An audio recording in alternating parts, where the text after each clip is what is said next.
Okay. All right. from that horrible eye thing I had years ago. Yeah. So are you going to use that as an excuse when you thought it was a heart instead of a diamond? No, I never used that. And JB's already setting this excuse up for us tonight. I see how it is. Let's get Hey, what's this silver pin? Do you mail one or what? Yeah, I put them in the mail. Was it just Monday? I guess the pins got mailed out Monday. So okay, for release for March or through April. So the May ones we'll just do separately once we have the end of May Tournament of Champions. You Canadian guys, I go there and I'm like gonna just send you a pin, and it's like it's a little tiny little pin in an envelope, and they're like $12 a piece. I'm like, what? And so yeah. Like what? It's a stamp in the U.S. to mail. And so I put your guys' stuff inside a box that I had to send to Jim for some other stuff. So he's just gonna. That'll probably take 2-3 weeks. I didn't realize it to send him get there, and then he's going to send you out your pin. So I guess you'll have to wait a little bit longer. But all good. Yeah. All good. I know. Your life if Jim hand delivered them. Yeah. Well, he could do that. I told him. He's listening in. I told him from now on, like, if him and I have to, like, we'll just have to fly and see each other. It'd be cheaper to bring the stuff on an airplane than it is to mail it. Like I mailed him some hats and stuff. I'm like, oh my gosh, good Lord. Yeah, he can't be more than an hour away from both me and Mike. Yeah, where is he anyway? Oh crap. He's in Cobourg, which is east of Toronto. Is Chad in Canada as well? Yes. Yeah, we got a couple Canadians here. Niagara Falls. Oh yeah, that's right. I remember Steve saying there. Yeah, that's where Jim's an hour east of Toronto in Cobourg, which it's fun because Jim can't talk right now. I could allow him to talk, but I'm choosing not to. All right. You know what? Maria's not on. Jim, I'm going to bring you on. Why not? Let's bring you on here. I'm going to dump you. I see Jim hasn't signed up for the social distancing game tonight. Hello, Jim. I need a Canadian in there.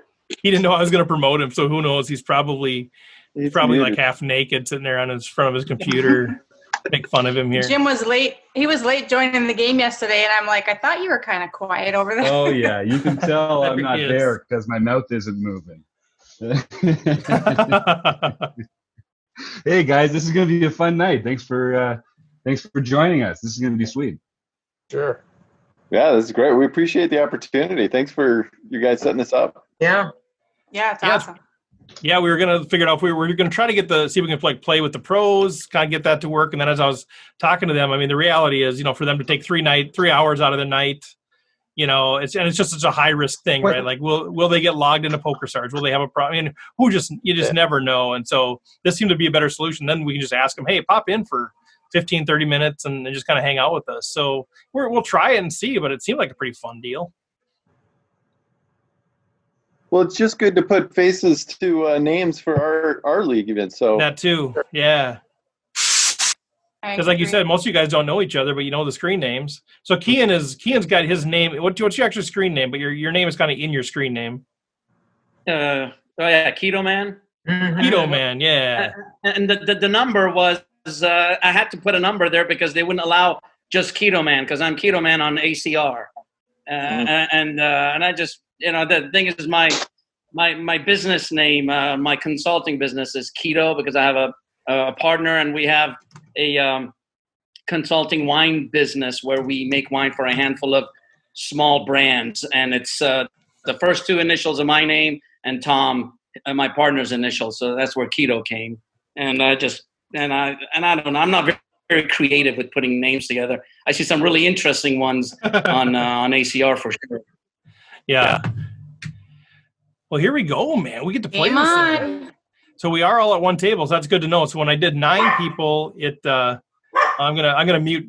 I can mute Mark. I can mute all of you guys. Yeah. So we did 9-handed. It started with 2 tables, and now it's. We can't talk about our hands. Actually, can you hear me?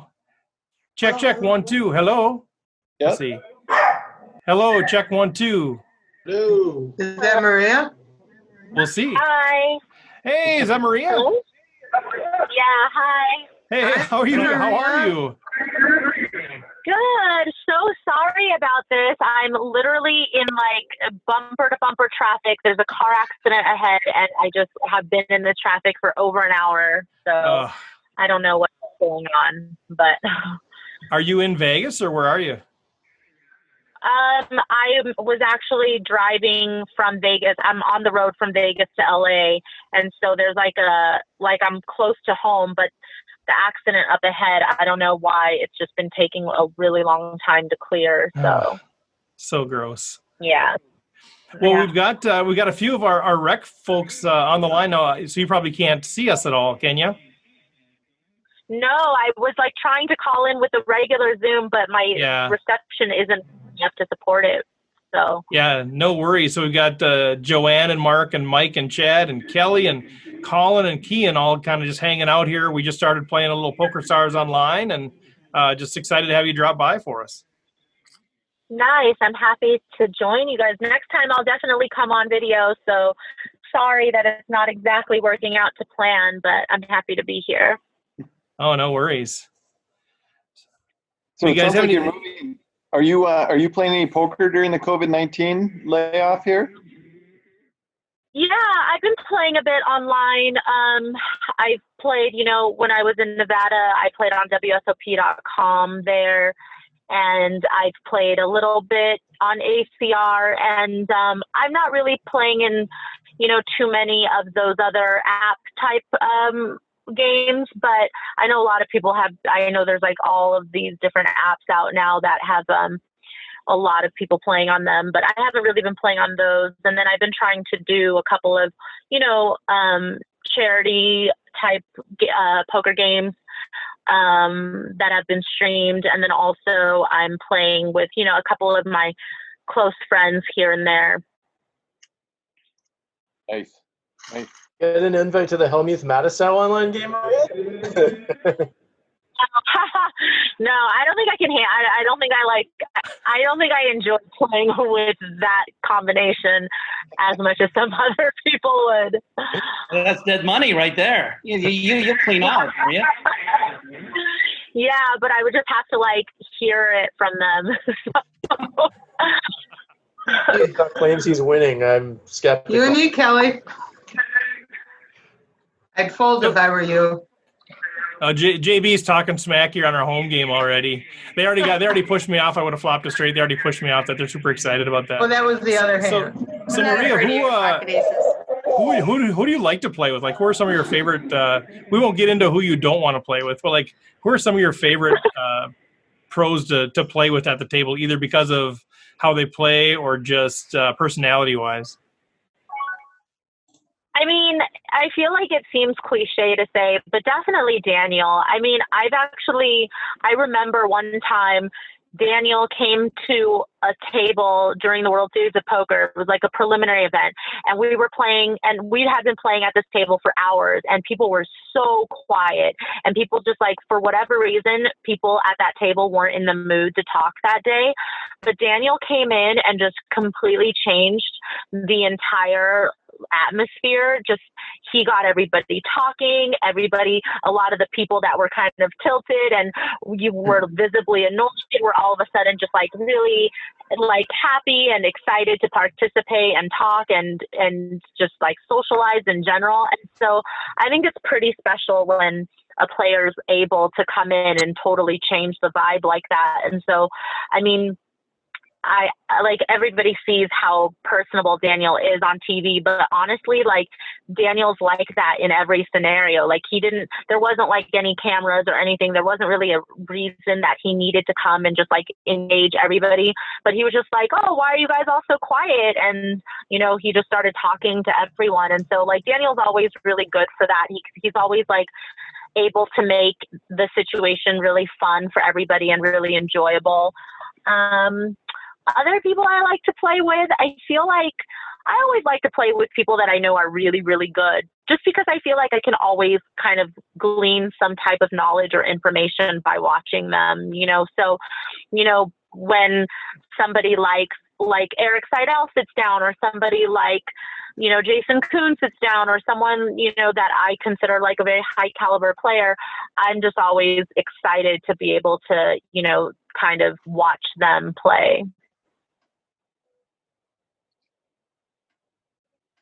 That's awesome. Cool. Yeah, it's fun. Sorry, Steve, go ahead. Go ahead, Mike. Go ahead. No, I was just going to jump in. I just wanted to ask you about, I think a lot of people are watching like old poker shows lately just to kind of get their fix. And I just wanted to know kind of what you think about like just that aspect of sociability that's kind of gone from the game, because there's so many more to, without a better phrase, robots playing the game now, because the game has gotten so high level. Like I noticed from watching old episodes of High Stakes Poker recently that, everything that, what people say back in the day was like so much more social and stuff like that. And it's so true watching that old stuff as compared to what it is today. And it's very cool to have like people like you and Daniel and others that are still super, sociable and fun to play with at a table. And like, how do you feel just playing with so many people that just, want to just grind in silence?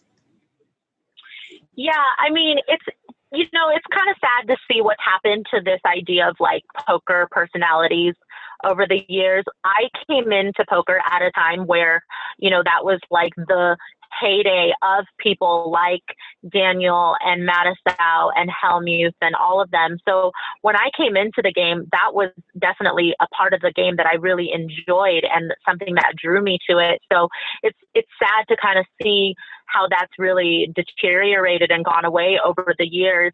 And it's like, on one hand, I understand where some of these, newer, younger, robotic type players, like where they're coming from, because yes, at the end of the day, for these people, they're looking at it like, okay, I am doing this for a living. This is how I make my money.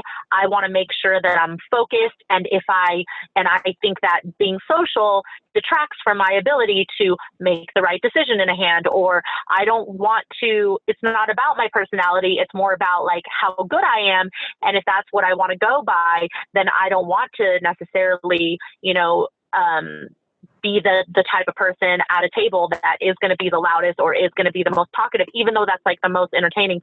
So like, I do understand that, but I also don't agree with it, because I feel like the only way for poker to become more popular and also to still retain its popularity is for us to really make sure that we're showing that social fun side of it, because that's what's going to draw new players to the game, like how it drew me to the game. And that's what's going to keep players in the game. So I think that it's like a little bit short-sighted and almost like selfish of the really big names in poker that aren't willing to help grow the game. But yeah, I mean, in terms of like, if there's anything that can be done to like help that, it's like, I think that people are really starting to realize now, things like Twitch and things that are like newer in the poker world, and these live streams, I think they're showing a lot of the players, hey, it's important to have a personality, because if you have a personality, like that equals, like that's what's going to get people to come and watch your Twitch channel. And so people understand that there's like this entertainment value of the game now. But like I said, there's still always going to be those players that are just out for, their bottom line. And to them, they think that it takes away from that to be like the Mattisau's and Negranus of the world. But that's also why it's so important that we continue to like celebrate those type of players. Like, like a lot of the players like Mattisau, for instance, he's not like getting a lot of respect these days because people are like, oh, well, you're not as good anymore. But it's still important to celebrate people like that in the game, because they bring something different to the game. You don't all have to be like these high level, crazy, like mathematical solver players. I think that the poker world is big enough to kind of have, different types of players promote the game and represent the game. So, I mean, it's just two different camps, and I'm much more in agreement with kind of what you're saying. And it's just hard to get like some of the younger players on board, because I think they grew up where poker felt much more singular and a little bit more selfish, because they grew up playing online and they didn't grow up playing live at tables with other people. That was infinitely more than I was hoping you'd say. Thanks, Maria. I appreciate it. Just got Yeah, a of quick course. question, Maria. How are you enjoying commentating? I really love commentating for a lot of reasons. I feel like commentating has improved my game quite a bit just because, and I've been sharing some of these tips on my social media actually. But for example, I think that there were a lot of like fundamental flaws in my game that I didn't really necessarily pay attention to because, usually the fundamentals of your game is something you learn right at the beginning, and then you don't necessarily revisit it. You never really question the things that you learned about poker from the onset of when you first learned the game. But when I started commentating and I was kind of breaking it down for viewers who obviously might not either play as much as I do or might not be at the level of poker that I'm used to either talking about with my friends or thinking about, I realized that I had to like break a lot of these things down in these concepts and kind of simplify them to make sure that I'm like giving the viewers something that they can really, take away and help with their own game. And so when I did that, it helped me revisit a lot of these fundamentals. And then it made me question a lot of the things that I initially learned about poker that I never really questioned. And because of that, I feel like now I have much more sound fundamentals. I feel like I'm able to kind of, take a more critical look at my own game and question the things that I used to think were true, but I only thought they were true because I had been doing it for so long and it was kind of working that I never really thought to look at the game from a different perspective. But, watching really high level players play and being able to, having to kind of talk about your thought process and try to get into their heads out loud and share that with the viewers, it kind of just made me, it really opened my eyes to a lot of different ways to approach the game. And I feel like I'm a much better player for it. So do you think we're going to end up getting some World Series of Poker play in this year in Vegas, or do you think it's going to not happen in the fall even? Honestly, from like what I've gathered is that I feel like World Series of Poker is still kind of holding out on the fact that they could do one towards the end of the year and just have it postponed versus like completely canceled. But like, I just don't see that happening from, whether it's like a regulation side coming from the state of Nevada or whether it's, I just don't know if it'll be a process for them because I just don't think they're going to get as many players as they normally get. And it's obviously very expensive to put on. So if they're not going to end up raking, a certain amount, they're probably better off not putting it on. So I think that they just have to like gauge whether or not players are willing to come out to Vegas and they want to actually play. I think they're going to definitely do some online version of it. Whether it's, and it kind of sucks because that means for American players, not all American players will have access to it because if they ran it on WSOP.com, then it's only legal in Nevada or Jersey or whatever. So there'll just be limited locations. So it won't be open to everybody, but I know for sure that they will do some type of online component, probably like in July or August.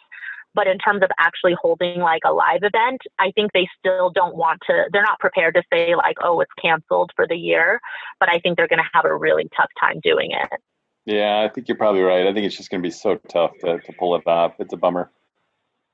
Yeah, for sure. Well, any other questions for Maria? I know I want to honor your time. We can let you go here pretty quick, but anybody else have any other questions of fire at her? Yeah, I do. It's not poker related. Maria, What? Well, forget it, Joanne. I'm going to mute you. Forget it. I'm just kidding. Go ahead. I'm just kidding. Go ahead. Well, I'm JB Twin Cities on Twitter. You and I have interacted, and I just wondered where in Maui you stayed. What area? I'm the one that was. Go ahead. I'm the one that said I was lucky enough to go 18 years in a row. Oh yeah, that's awesome. Yeah. So that like a lot of the photos that I post are from the Ondas, which is like in Wailea. Okay. Yeah. I'm on the other side of the island. I was just curious. Okay. Cool. Yeah, I love Maui so much. I like had considered. Yeah, I had considered like going there right before all of this COVID stuff happened, and I was like, that would have been a nice place to spend my time. Yeah. Well, Maria, we'll let you go here, but thanks for jumping on here. This is super awesome just to chat with you for a little while. And sorry we couldn't get the face-to-face thing, but I appreciate you calling in multiple times to try to make this happen. I guess the last thing as we close off, kind of maybe just let us know what can we do as a rec poker community. You know, most of us are playing home games, bar leagues, small entry, casino tournaments, a little bit online or whatever. But what can we do you think, to help grow the game and be good ambassadors for the game, given the influence that we have in the smaller markets? Yeah, no, that's such a good question. I mean, I think just something like what you guys are doing right now is like such a good start. I think, just having a podcast for recreational players, but also, having like a community and really trying to form a community, because like, unfortunately, the way that it kind of has been, I wouldn't even say since I got in the game, probably since before I got in the game, is like there is a little bit of a separation between, the professional players interacting with each other and the recreational players. And that's not, I think the only reason that exists is because, obviously the professional players that travel the circuit, that see each other on a regular basis, like we end up forming a community just because it's kind of convenient because we see each other all the time. And then obviously the rec players come and go. So like we'll see them at certain stops, usually places where it's their local casino or whatnot. But I feel like I feel like we could do a lot for the game together, if we're able to kind of bridge that gap of just like our interaction even. But when you guys do this and like form this community and then have, a Zoom and play online with each other and then invite some of us to come and hang out with you guys, I think that's like so great, because I think we can talk about some of these things, like about, where the personalities in poker have gone, and like things that we might not even think, things that professional players might not think about, because like we're playing every single day and we're so inundated that it's sometimes hard for us to take a step back and kind of see the bigger picture. And so like you guys are the ones that have your ear to the ground, that have like all of this insight and knowledge of like what you guys want out of your playing experience, what you guys want out of, tournaments that you guys attend.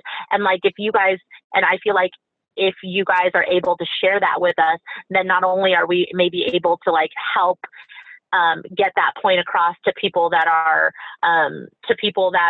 organizing these tournaments, but then also I think professional poker players need to hear it from you guys, that like what we can do to make your experience more enjoyable. And then I think overall that not only grows the game, that not only grows the game for recreational players, because then you guys would go back to your friends and say, oh, we had a really great experience playing at this tournament because we felt like the structure or whatever it is, or the fact that they didn't have unlimited reentries or whatever you guys are looking for, that would really appeal to some people that might have, become a little bit intimidated by the live scene because it's not exactly, the way that they kind of, it's not an experience that they really enjoy.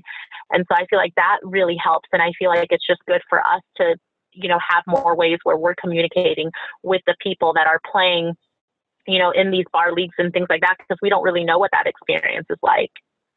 I love it. Yeah. I mean, you're helping us bridge that gap. That's what we're trying to do, but it takes people on your side to be willing to do that. So thanks for that. And yeah, if we can ever be of assistance in giving input to the pros or whoever that is, we have our finger pretty well on the pulse of the recreational players. So we're happy to reverse that as well. But Maria, thank you so much. Like seriously, it was super fun to hang out with you, and appreciate this so much. We'll be in touch, and hopefully you can jump on one of these in the future. Thank you. Yeah. I'll definitely jump on again next time, and I'll have my video going. So good luck to you guys, and I'm sure I'll chat with you guys soon. Hi, Maria. Good luck moving. Take care. Stay safe. Cheers. You too. All right, bye-bye. Bye. All right, guys. Well, that was went by fun. pretty fast. Yeah. Kelly, do you have aces? Joanne, just fold. Just fold. I'm telling you. Oh, Keep your fish. chips. All right. I had one of the aces, so Attica. I don't think she had two of them. 2-7 wins every time. Oh. Last time we were doing this, I was playing against Matt Hamilton when we were kind of trying out this whole thing, and I had kings, and we were at this sort of a similar spot. It was on the river, and Matt's like, "What do you have here? Queens with the queen of clubs?" I'm like, "No, I got kings with the king of clubs." You know, we're like literally telling each other what hand we have. I'm like, who cares? Then he had to decide if he believed me or not. That's supposed to be fun, right? Right? Yeah. Well, exactly. Oh, that was fun. So Lexi's kind of been on hold. She said, "I'll call in whenever Maria's done." So I'll get her on the line now, and she'll jump on here pretty quick.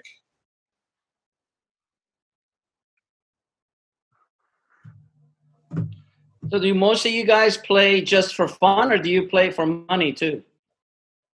I play on ACR somewhat. I play on Bovada just because I had money there. Yeah, I play a little bit on Ace. Oh, go ahead, Kelly. Yeah. Well, no, I've been playing on ACR, but then that stupid casino part gets me sucked in and it takes all my money. I'm like, why do I do this? Well, does ACR, do you have to have, what you call it, Bitcoin, or I can't remember. You can use credit cards to put in, but their fees are amazing for credit cards. So if I you see know, it. there's ways to broker. If people have money and they're always selling their ACR, they can do a player-to-player transfer, and that's the best because there's no fees involved.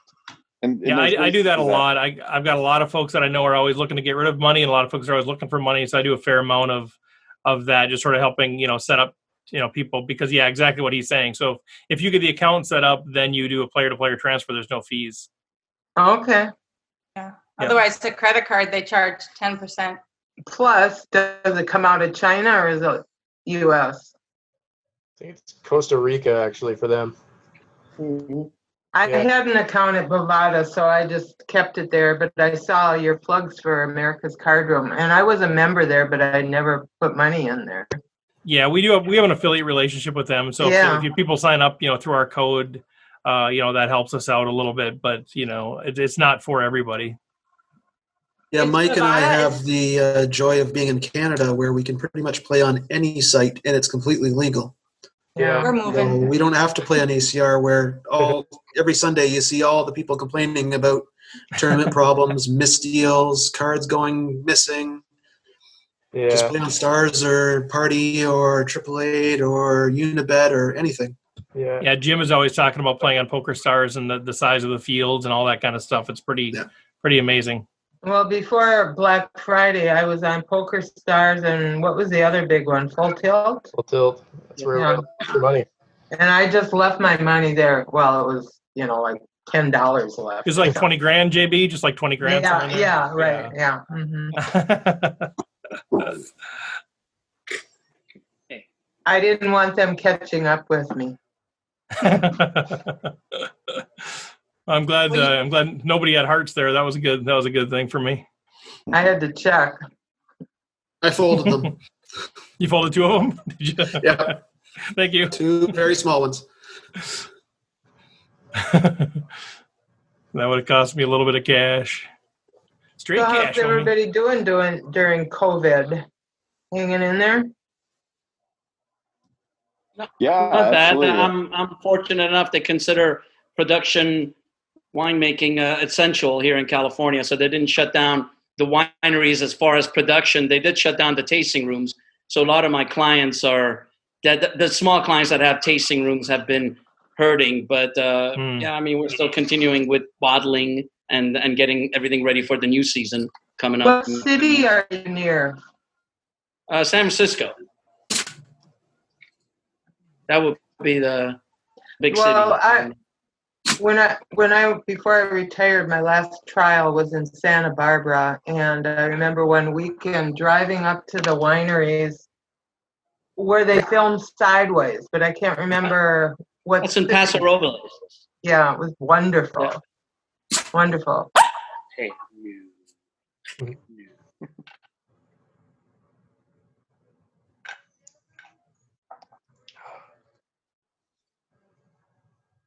How's Mike going on that global poker McVean, what do you tournament? got here, We man? just lost a big one.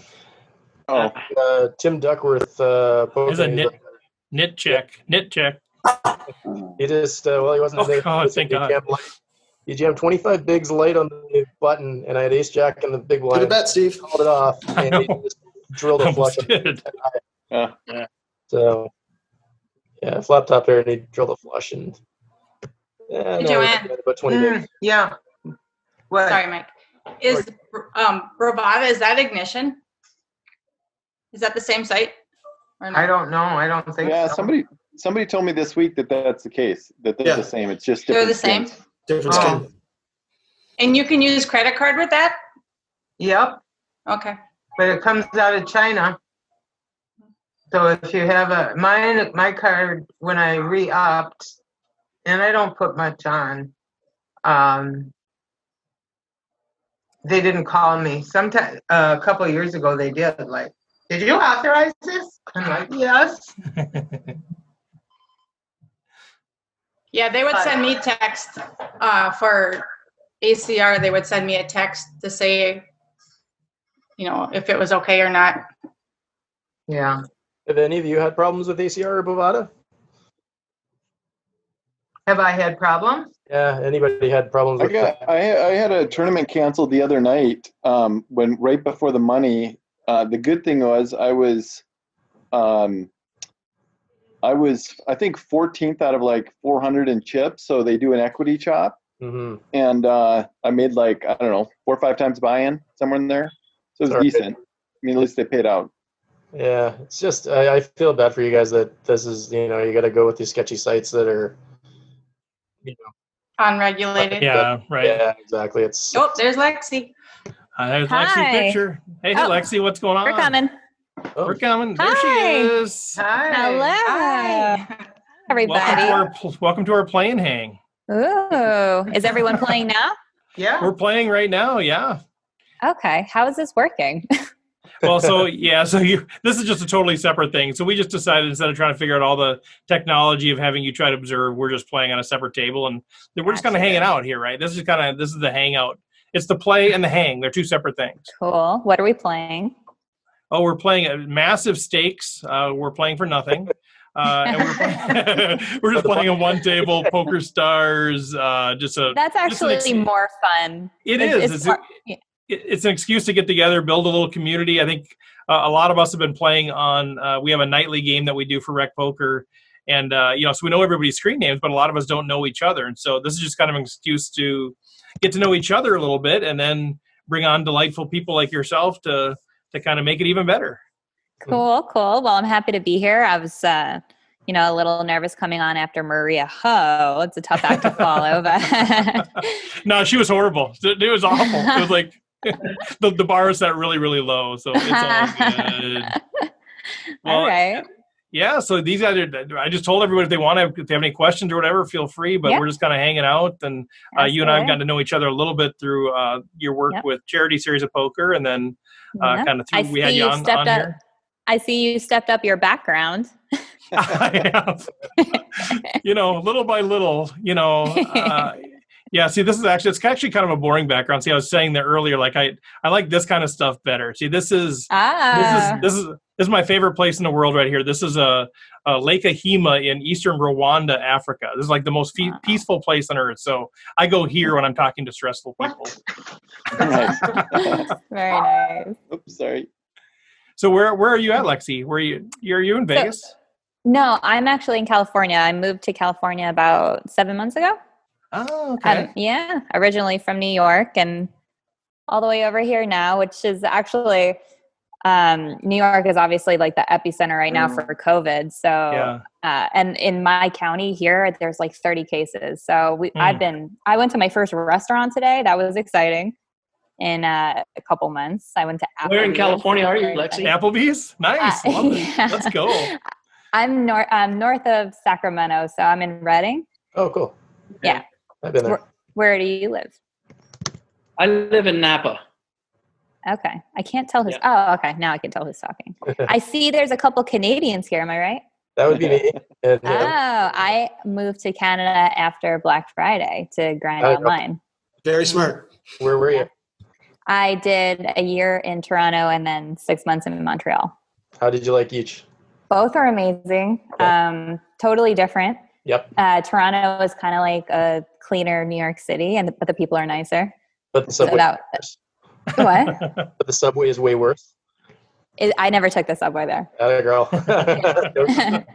Yeah, no. And Montreal was awesome. Very French. Food was really, really good. So yeah. Yeah, very cold though. I was there during the winter and it was horrible. Are you from New York originally, or where are you from originally? Yeah, I'm from New York. Okay. Yeah, I've lived everywhere though. I went to college in South Carolina and I lived in Vegas and Okay, you haven't lived everywhere. See, everybody just skips the whole Midwest. All of us Minnesota people. Never lived in the Midwest. Everywhere. What's that? Never lived in the Midwest. Right. You've never given us a chance. I never even really visited the Midwest until I joined the Run Good Gear team. Yeah. Because they do a lot of their poker tournaments in like the Midwest. So I went to Oklahoma and a whole bunch of states that I haven't been to before. And nicest people on the planet, for sure. Best steaks I've ever had in Omaha. I went to, So guys, I'm going to interrupt Lexy for a second. So where's the add-ons? We have to add on to this thing. Where does that appear? Who's the expert? Mine's on the left. Auto add-on, but it's not adding me on yet. There's an auto add-on in the lower left. It'll do it automatically. Oh, there it is. Top right now. It says add-on in the top right corner. Sorry, Lexy. No problem. So who's the chip leader? I don't even know how many chips I have. I'm losing, and I should have went all in and lost all my chips, so I could have did that rebuy. Tartar sauce. They really should give us a warning when the add-on's coming up so that you can dump. Yeah. It looks like Keto. It looks like Kean is our chip leader, right? Mr. Napa Valley, Mr. Wine Making Consultant. I've been listening to all this stuff, and I know I wasn't even paying attention. I'm like. I have no idea how many chips I have. I don't know. Who cares? Okay, I'm gonna play tight now. I'll sit out now a bunch of times. You gonna tighten up a little bit, Kean? Very nice. How do I buy this add-on? Top right corner, there's a button right next to where it says lobby. Way up there, there should be an add-on button to the left of that. Yeah, I think the location might depend on which skin you're using, which table skin. Mine's in the bottom left. Really? An auto add-on. Yeah, mine was in the bottom left. Yeah. Mike, is your background from the Aria? It is. Yeah, it's making me miss it. I know, I miss Aria greatly. Yes. Yeah. So, how is everyone handling this quarantine? I'm doing pretty good, actually. I mean, me and Chad can play online poker, no problem, on PokerStars or wherever, because we're in Canada, so that helps. Oh, true. And I work from home, too, so lineups at grocery stores suck, and no social life and all that. I'd say, I don't know. I guess it's affecting everyone differently, but yeah. How about you, Steve? How are you doing? Yeah, for me, it's affected me, the work-wise quite a bit. I left the corporate world like a year and a half ago, and to really go into like consulting, coaching, speaking, and some other, and the poker stuff, so I had a lot of speaking gigs lined up, and they all got canceled. Then I had a lot of like poker reporting gigs lined up, that all got canceled. So, income-wise, it was kind of a big hit, but in terms of, style of work, me and a laptop and working from home, I'm kind of an introvert anyway. So that part of it's okay, but it's just more of, okay, let's kind of re-engineer what does work look like? How do I make some money? So that's been the biggest challenge, but it's good. I'd still not trade going back to the corporate world for what I'm doing right now. So it's good. Good. Yeah. Yeah. It's crazy times right now. Lexy, do you play poker for a living, or do you do other stuff? Yep, I play poker. I've been pro for about 11 years now, and I also coach. So I'm a coach for Jonathan Little's PokerCoaching.com, and I'm also launching my own training site. It's actually live. I just really haven't advertised it yet. What? Cool. Yeah, because I'm a perfectionist. Yeah. So what's the website? Go ahead and plug it right now. It's lexygavin.teachable.com. Cool.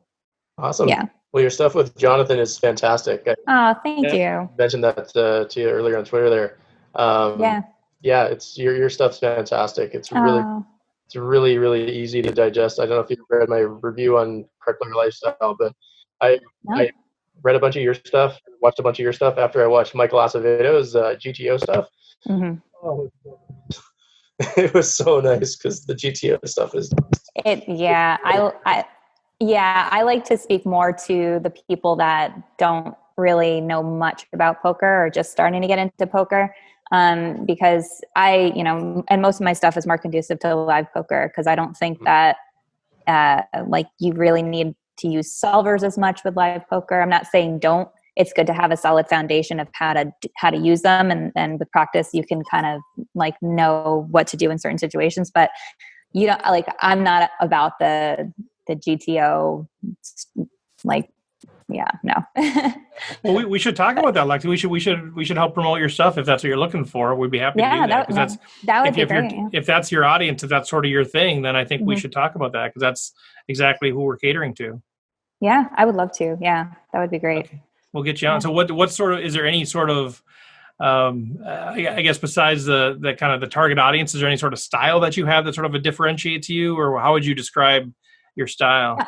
I don't know if you have watched my stuff on poker coaching, but it's pretty much the same. I do a PowerPoint and I explain, I talk through the PowerPoint. Usually they're between 20 and 50 minutes. And then at the end, I'll have a quiz.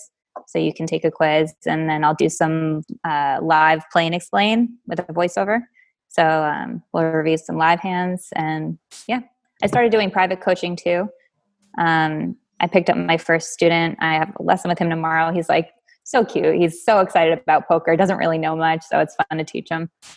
So, well, you're one of those people that's super easy to promote. Just because I know we've done some work with your charity series, what you've done there, and I love that stuff. And we had you on the podcast talking about women in poker and that kind of stuff too. And when I've had a chance to see you a couple times, and you're just one of those people that just seems. Unless you're the world's best actress, you're super authentic and super passionate about the game, and that's why I love having people like you on here. Even your excitement on Twitter, which was super, super fun to see that about joining tonight.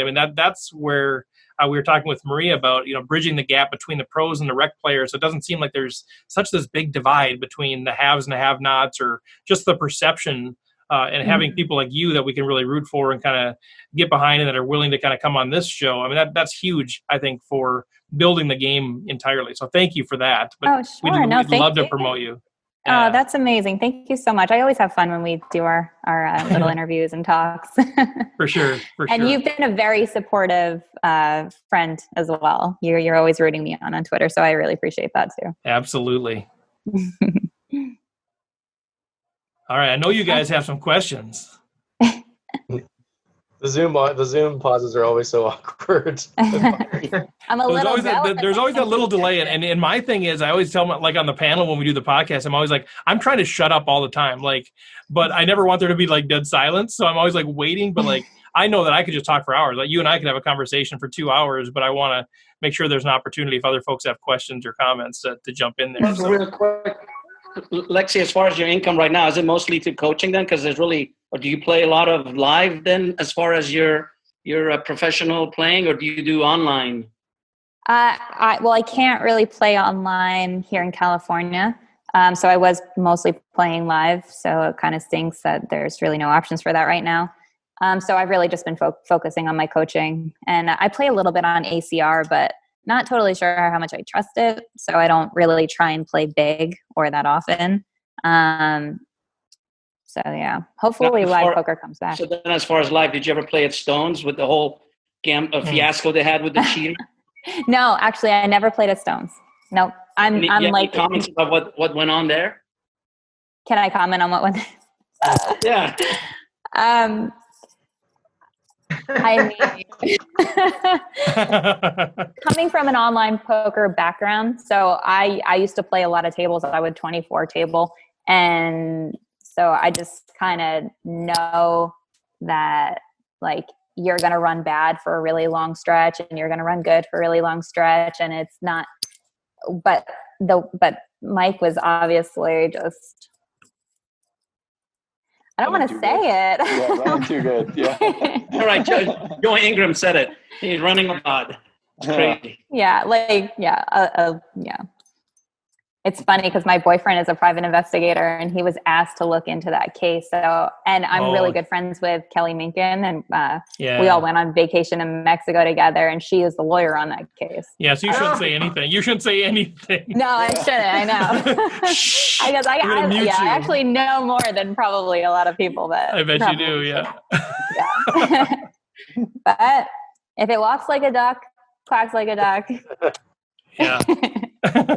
Yeah. So will you, I mean, without having the poker income, if there isn't going to be live poker back anytime soon, will you end up moving again and trying to go somewhere where you can play, or do you think you'll try to just expand the website and grow your poker coaching? Yeah.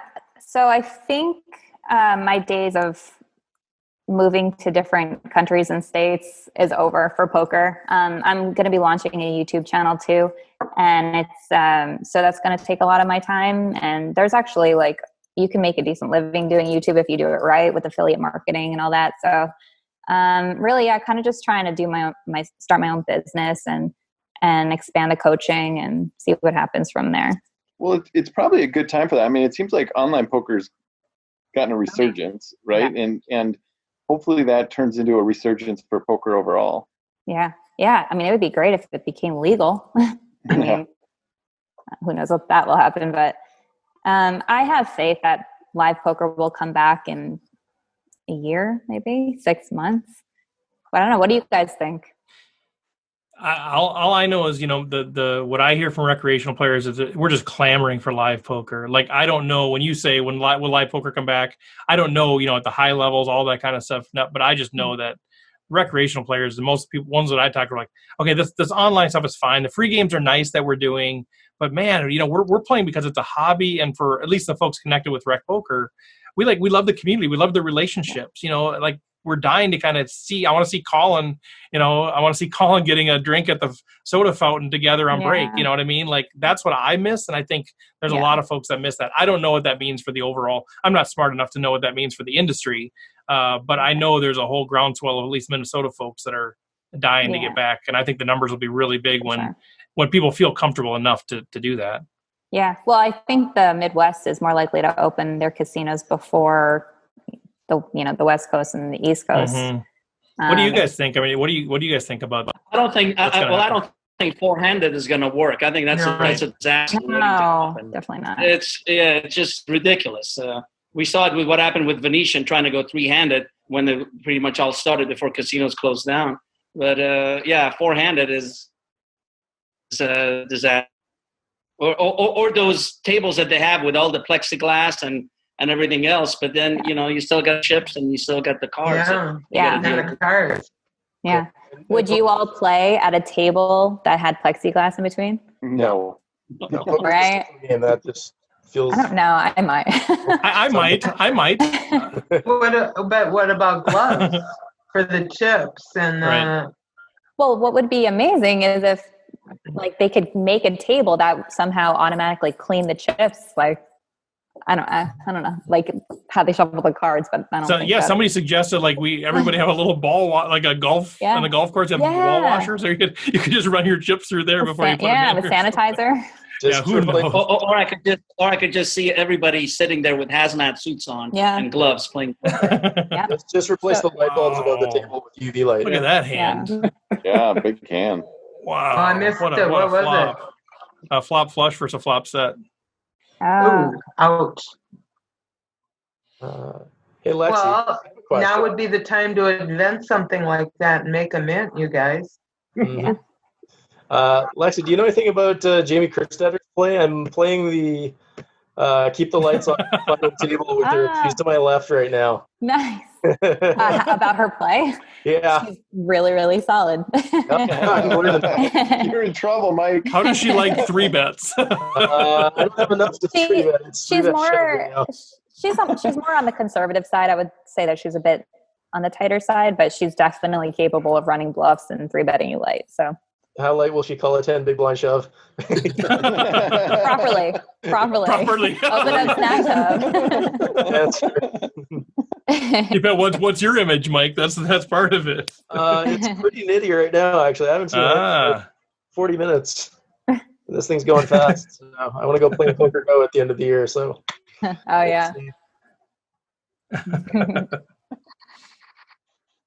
So yeah, I was actually right before everything got shut down. I was playing at Bay 101 Shooting Star, and that was like at the peak time where everyone was like really starting to freak out, and things were closing, and I never saw more people be more conscious of washing their hands, and there was sanitizer at every single station. So I think that's going to be the new norm. I think there's going to be a lot of people being more cautious, because I think a lot of poker players are kind of grimy sometimes. Yeah. Oh my gosh, that would be nice if that came out of this deal. Yeah. Joanne, did you have something?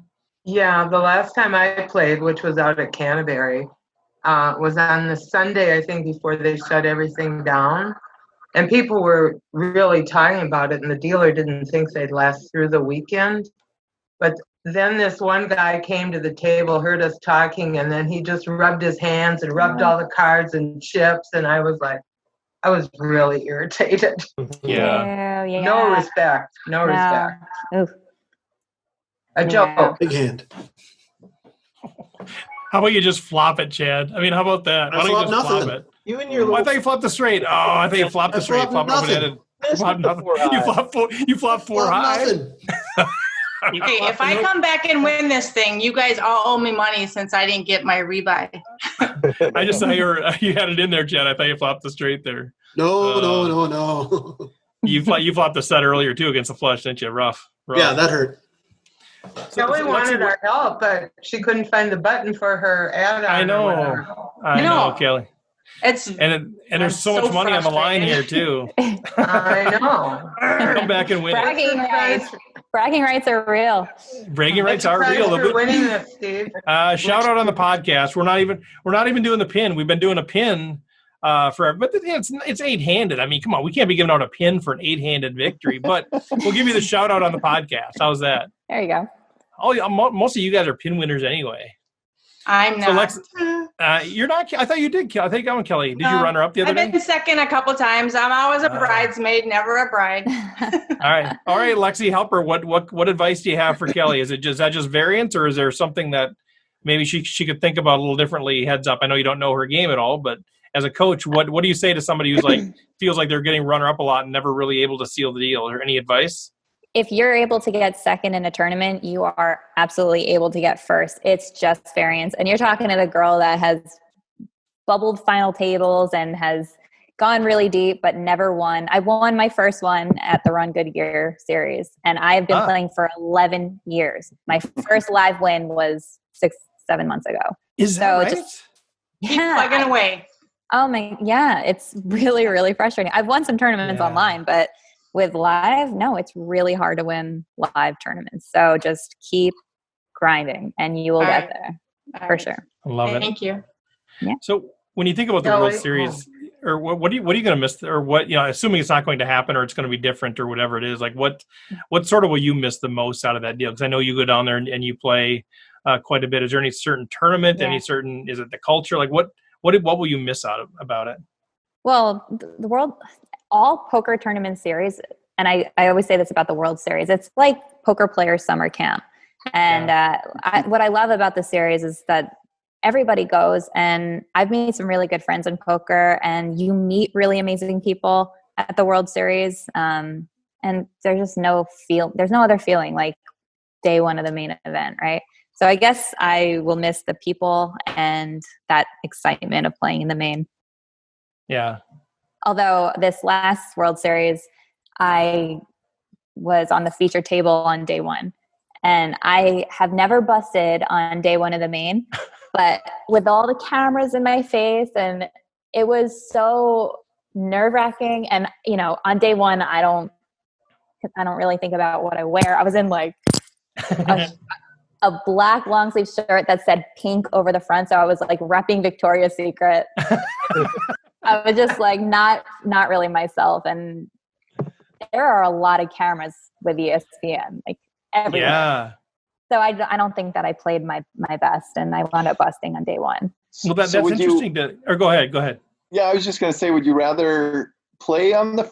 So if you had to do it again, would you want to be on the feature table again, or you'd rather not? No, it isn't. There's an added pressure that no one else in the tournament has, and it's just not fair. And they chose my table because my table was just the toughest table. We had a lot of really, really good players.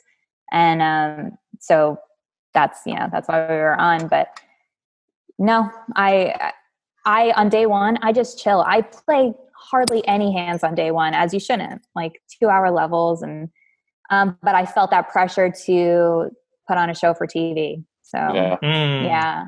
And I was I was running really bad, and it was just not a good thing. You'd rather be on the table on day 7. Sure. Oh Any table on day 7. Stick me on a table day 4. I'll take day 4. But day 1, no. You really shouldn't do too much on day 1 of the main.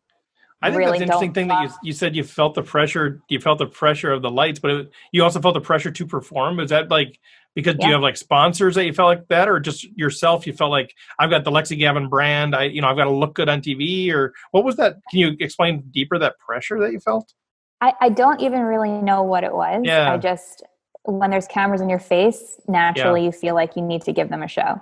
So it's, I'm sponsored by Run Good. There was no pressure there. Same with CSOP.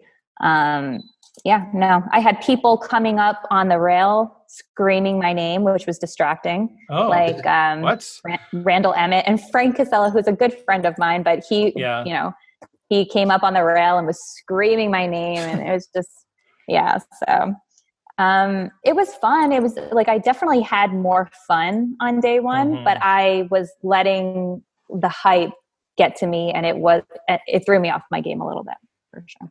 Do you feel like it's similar to the pressure that you're feeling right now, facing the 8 of us? No, this is easy. You guys are easy to talk to. I've done a lot of interviews, and I'm not ever nervous for them. But I did an interview. It wasn't even an interview. It was, if you guys know Poker League of Nations, Lena Evans does it. Yeah. So she does this Facebook Live takeover thing. Yep. And I didn't think I was that nervous. I was like, oh, it'll be easy. I'll just go on and be myself. And so I went on, I clicked live, and I froze. I couldn't even make words. It was like the most embarrassing thing. Yeah, it was very like me. Like, there was no interviewer. There was no one to talk to. There was people writing in the chat, but there really weren't that many people on at first.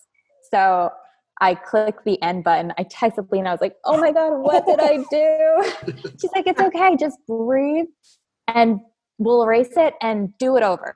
Yeah. So I ended it. I was breathing for about 15 minutes. I took a shot of whiskey and I started it up, and then it was fine. My boyfriend actually came in and was kind of sitting asking me questions, and that helped me a lot. So yeah.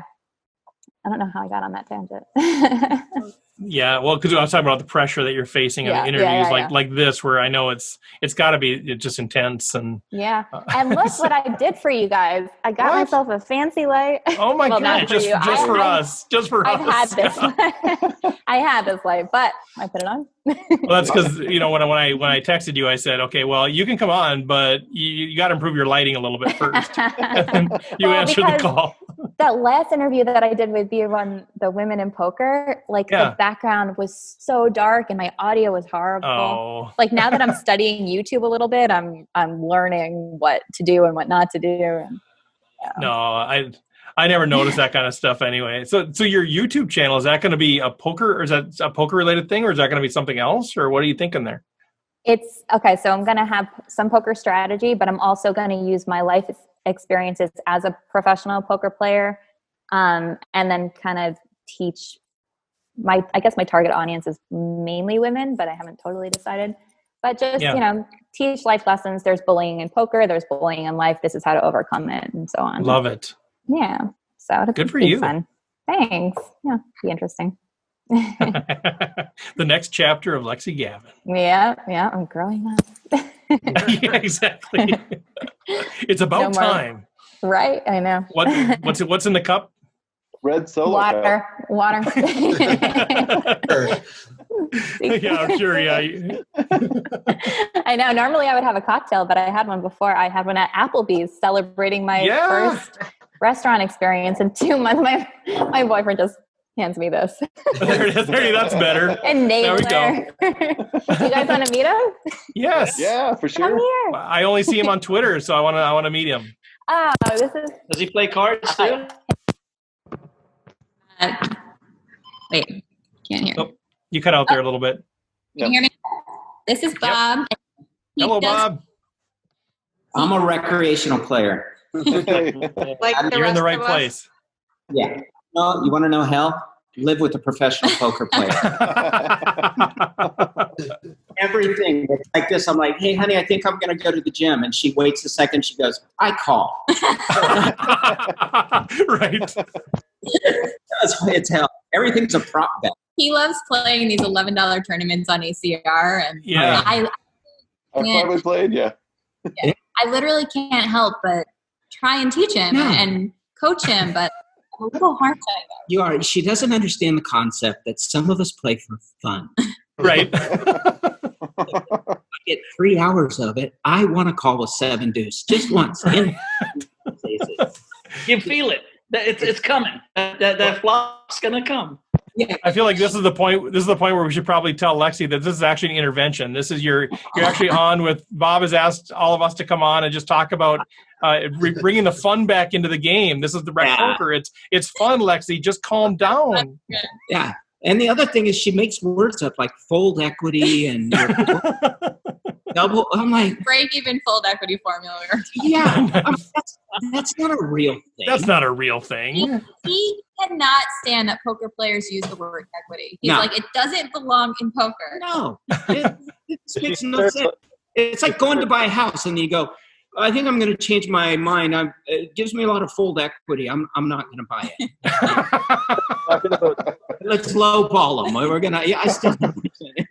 She starts talking about stack to pot ratio when you guys are making lasagna. Just. All right. Does she? Whenever Bob, whenever you say something, does she like? Do you like when you say something? Does she try to read you? Like, does she pause and like you say, "Hey, here's what I think we should do"? Does she like stare into your eyes and like try to decide if you're lying or not? I have a little edge there. I am a private investigator. Yeah. So. When you have a private investigator and a poker player in a relationship, we're always making rings, really. Yeah. Like,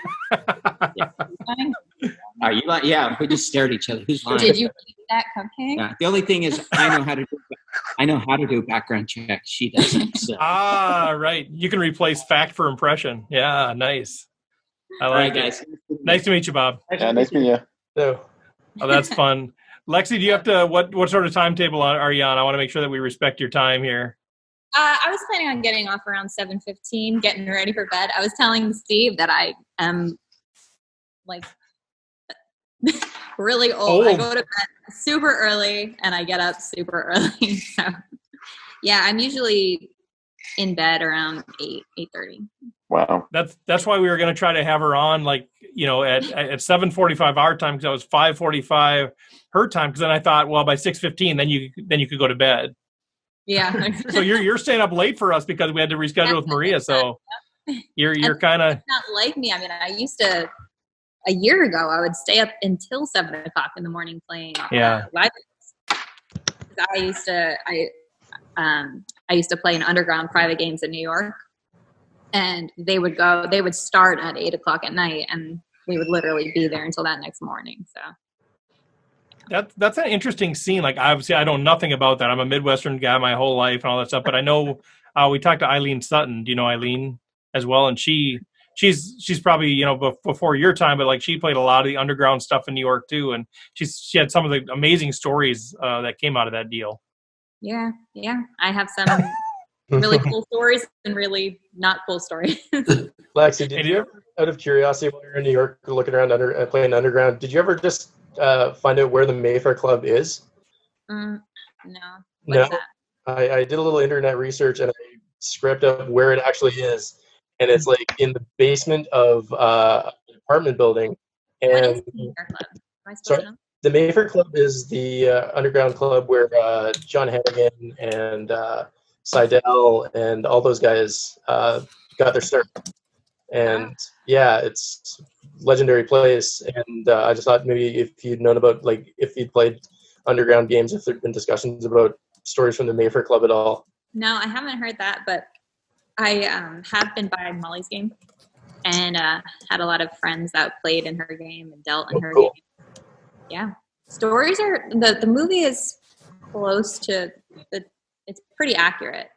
But I had a friend that played, and she would make him get up, and even if he was stuck, like, she would give away his seat to, bigger whales.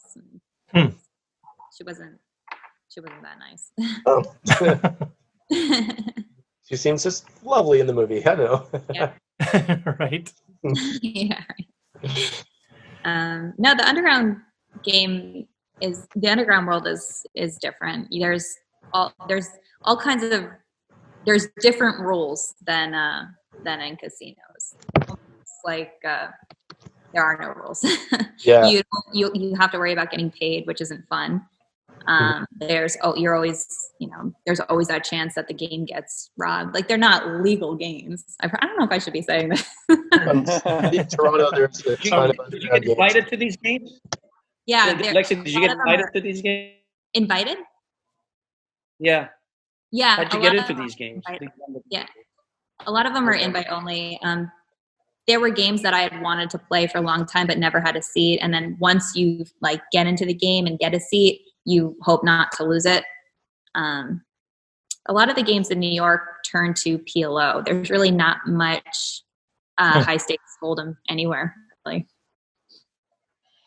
So why the underground game? It's just like they're just, and forgive me, I don't understand. I don't know the history of hold'em in New York, but were there just no games available, or the stakes, you're trying to avoid the rake, the stakes were just better, or why that when it feels like it was kind of a risky endeavor?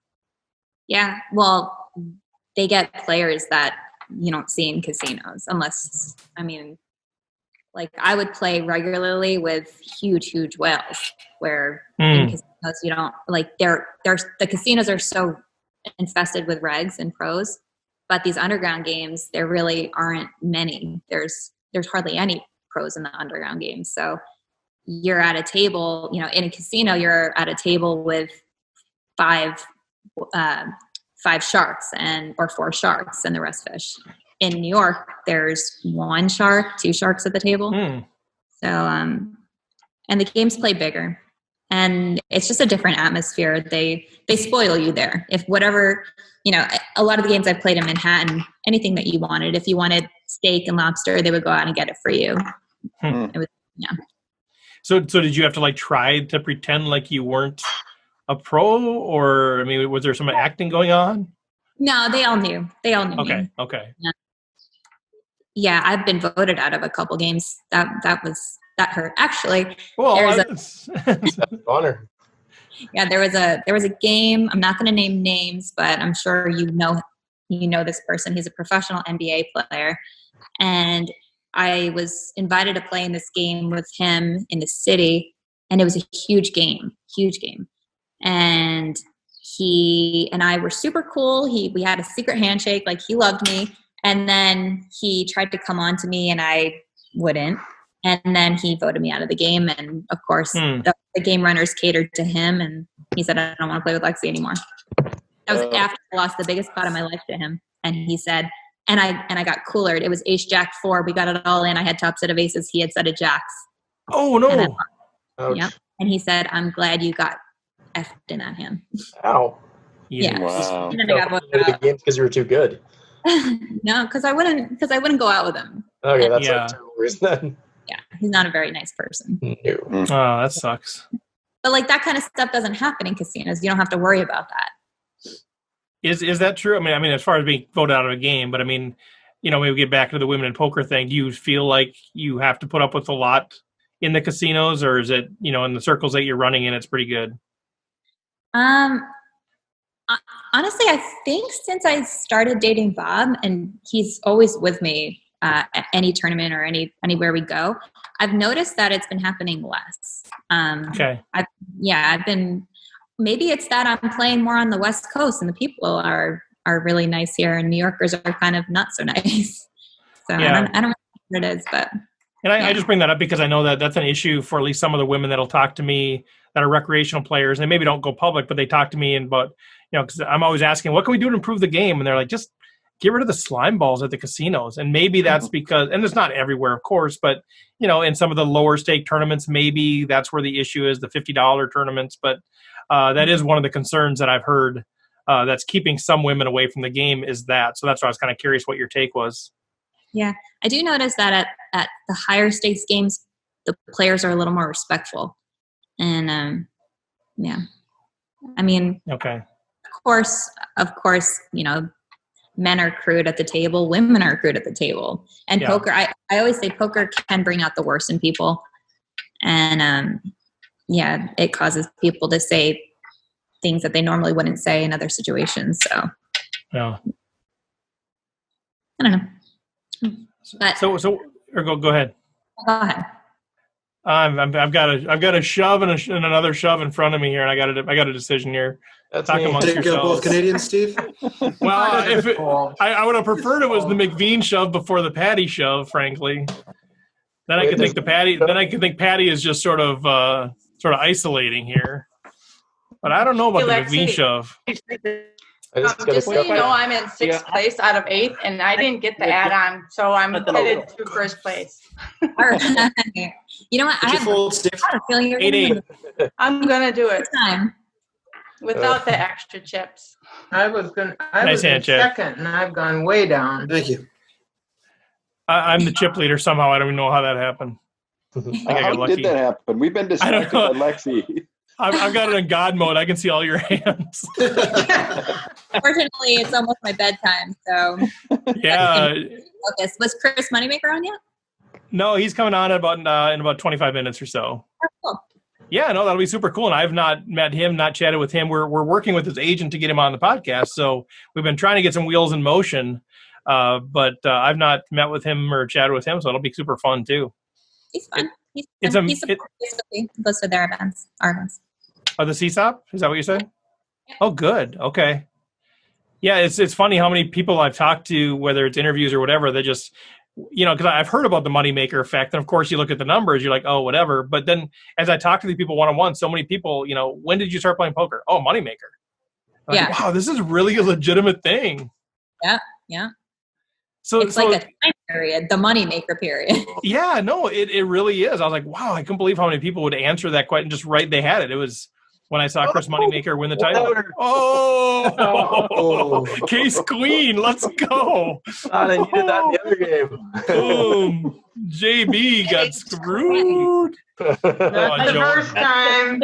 Joanne, the one outer. Ouch. Yeah. God, I need that in the other game. We're struggling. To 7.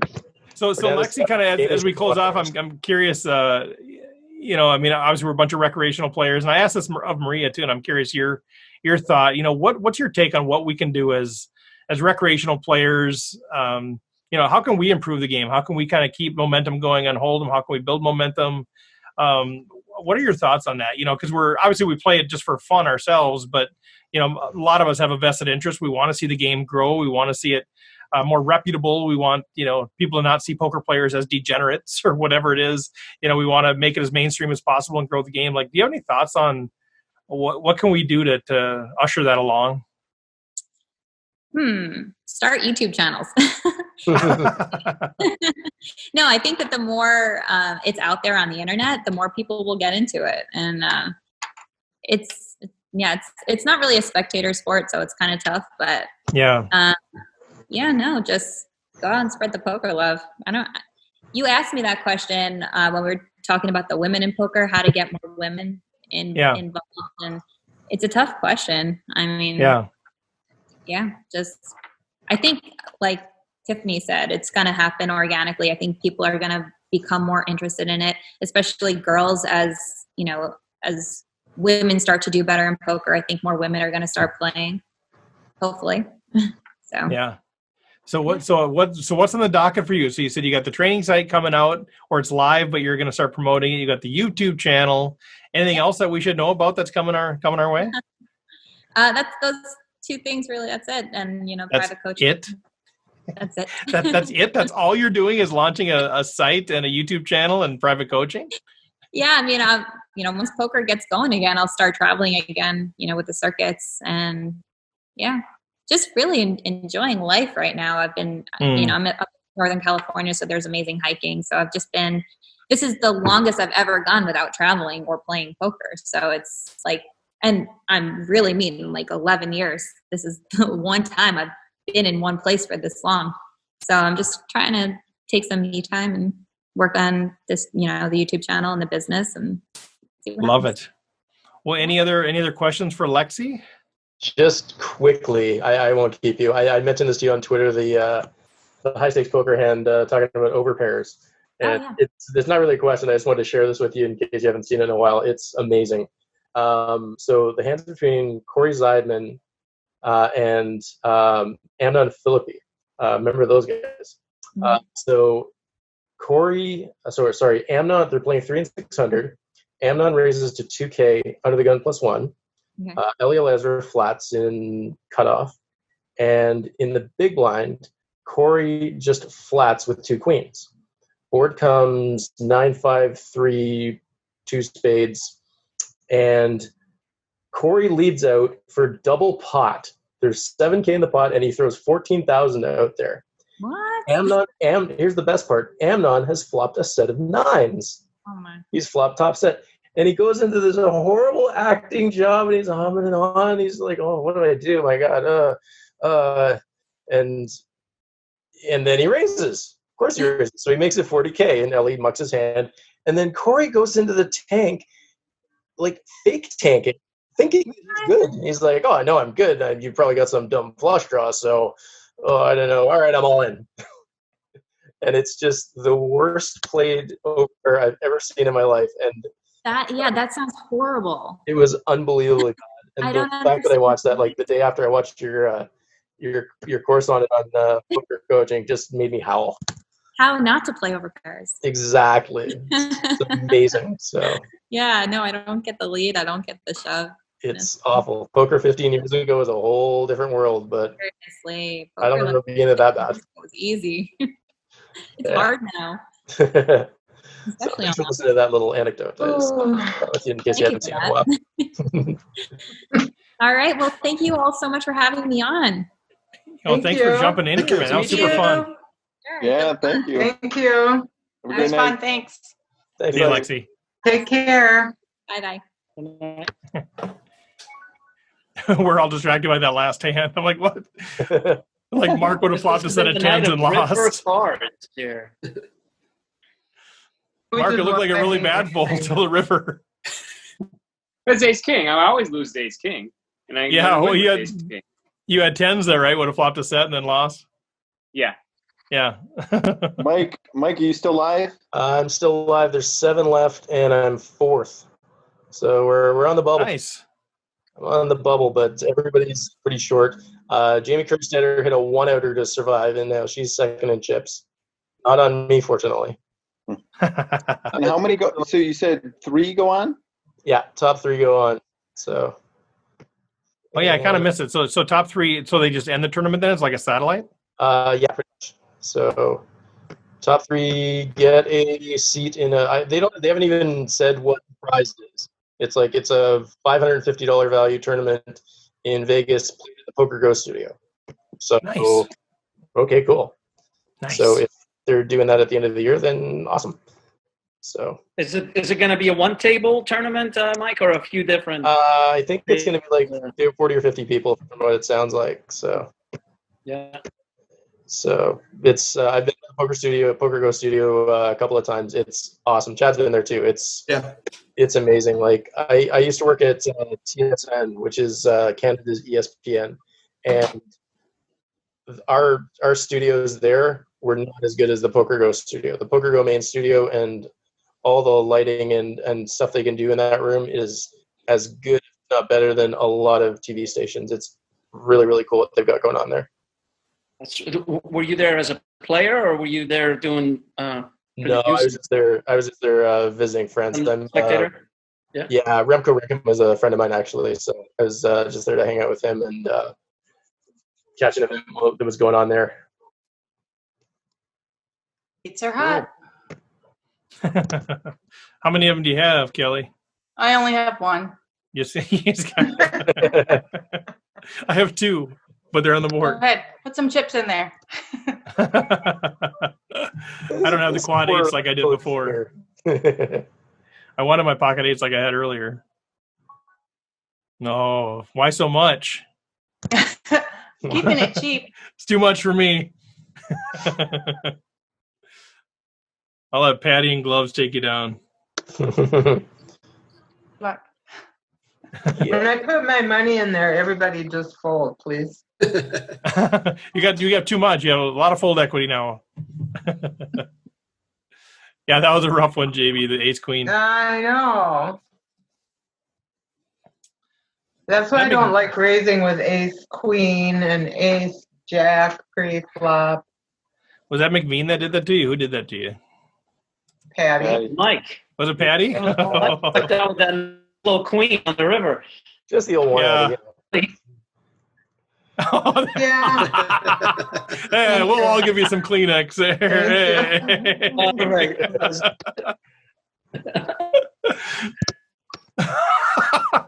Chad piling on. In case you need more. Oh, I got more. It's not like toilet paper that we needed. That's funny. Does anybody have a pair? Not right now. I folded a non-paired hand. Fold. Just fold. If you guys just call, then I wish I would have stayed in. All right, I'm gonna help you out here a little bit. What do we do here? Yeah, there we go. There we go. Protector. Protector. No, I don't that's want good. protector. That's good. Yes, you do, JB. You want to be heads up I here. want everyone to fold. Well, We can't fold if we've only got a blind in. Yeah, you have less than a blind. See, this is good for you, I think. I mean, he might have a big hand, Mike, but this is I don't good like for you. If he has ace king, but if he has ace king, you're like 40% here. Yeah, you're ahead, JB. Oh, No. Yeah? Oh no! Really? Come on, Really? ace! Oh, I told you Patty. to fold. I need this run good in the other tournament. He was the other one that took my money. I had to finish the job. Finish what you started. Yeah. I didn't tell you, JB, but I put a $20 bounty on you, so sorry about that. I didn't. Are you Mike. still in the other tournament, Joanne? Pardon? Are you still in the other tournament? I didn't join that Playing one. the other one tonight? I didn't. Oh, I was in the other one. Who's playing the other one? Yeah. I was in the other one, and I was the chip leader up until about 5 minutes ago. Who took When me you and the out? second guy got it all in, I had aces, he had kings, and he fluffed no. a king. And now I'm out 2 hands later. Who was it? So, Steve, there's one less Canadian in that. Yeah. So you should have been set up big time. Oh, that's rough. Who was it? Do you remember? No, but Jim's still in it. Okay. Jim, isn't he? Yeah. Oh, yeah, he's Bluff Serini. Are you? So you're keying? You're playing it too? He just busted. Jim said he just busted. I'll be back. Okay, JB. Oh, just busted. Witchy's the only one left. Okay. Kean, you were kind of cutting out there. Are you playing still? Yeah, last night, as usual. It's cutting out there. I think you said maybe you're in last place. I hope that's not what you said, but I think that's what I heard. Just fold. Yeah. There's 11 left, and actually, no, I'm in 10th position. Oh, you're moving up. Moving on. Chipping up? Who's the chip leader? The guy I lost all my chips to. Okay. Oh, because that was just a couple of minutes ago. Yeah. All right. Mark, are you playing it or no? I did not play it. Okay. And Patty, I can't imagine he'd be playing that with everything else he's got going on. Yeah, I can't play that. Who's good? What's that? Who's Ricky's chip leader? I can't hear the name. The Good. Rick Is the it Good. Oh, Chip Rick leader? the Good dog. Yeah, that's Yeah. the one who had the kings. Oh, that's Yeah. Rick Oman. All right, you guys, some of you Aces folks know Rick the Rock Oman. Okay. Yeah, he's pretty snug. So if he's getting it all in pre with a decent stack, he's got a big hand. So man, that was a good spot for you. Wow. All right, I'm gonna make a big laydown, Colin. What? Wow. I don't What's 7-4 your call? offsuit. I don't. Oh, man. Did that show or no? It didn't look like it gave me the option to show. No, that it didn't. time. Okay, I selected both cards, but it didn't give me the option. Yeah, I laid down 7-4 off. Did I have 4? I probably had 40% equity though. I just had jacks. Oh no, I didn't then. Just had jacks. That's it. Just jacks. All right, me and Mark. This guy owns my soul. I should have just folded the small blind. I'm just gonna fold.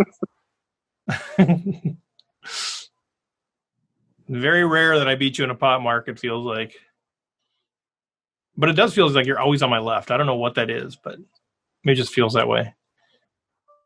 I just thought it was funny. I was on Colin's table for like 2 straight weeks. Yeah, we were always together, right?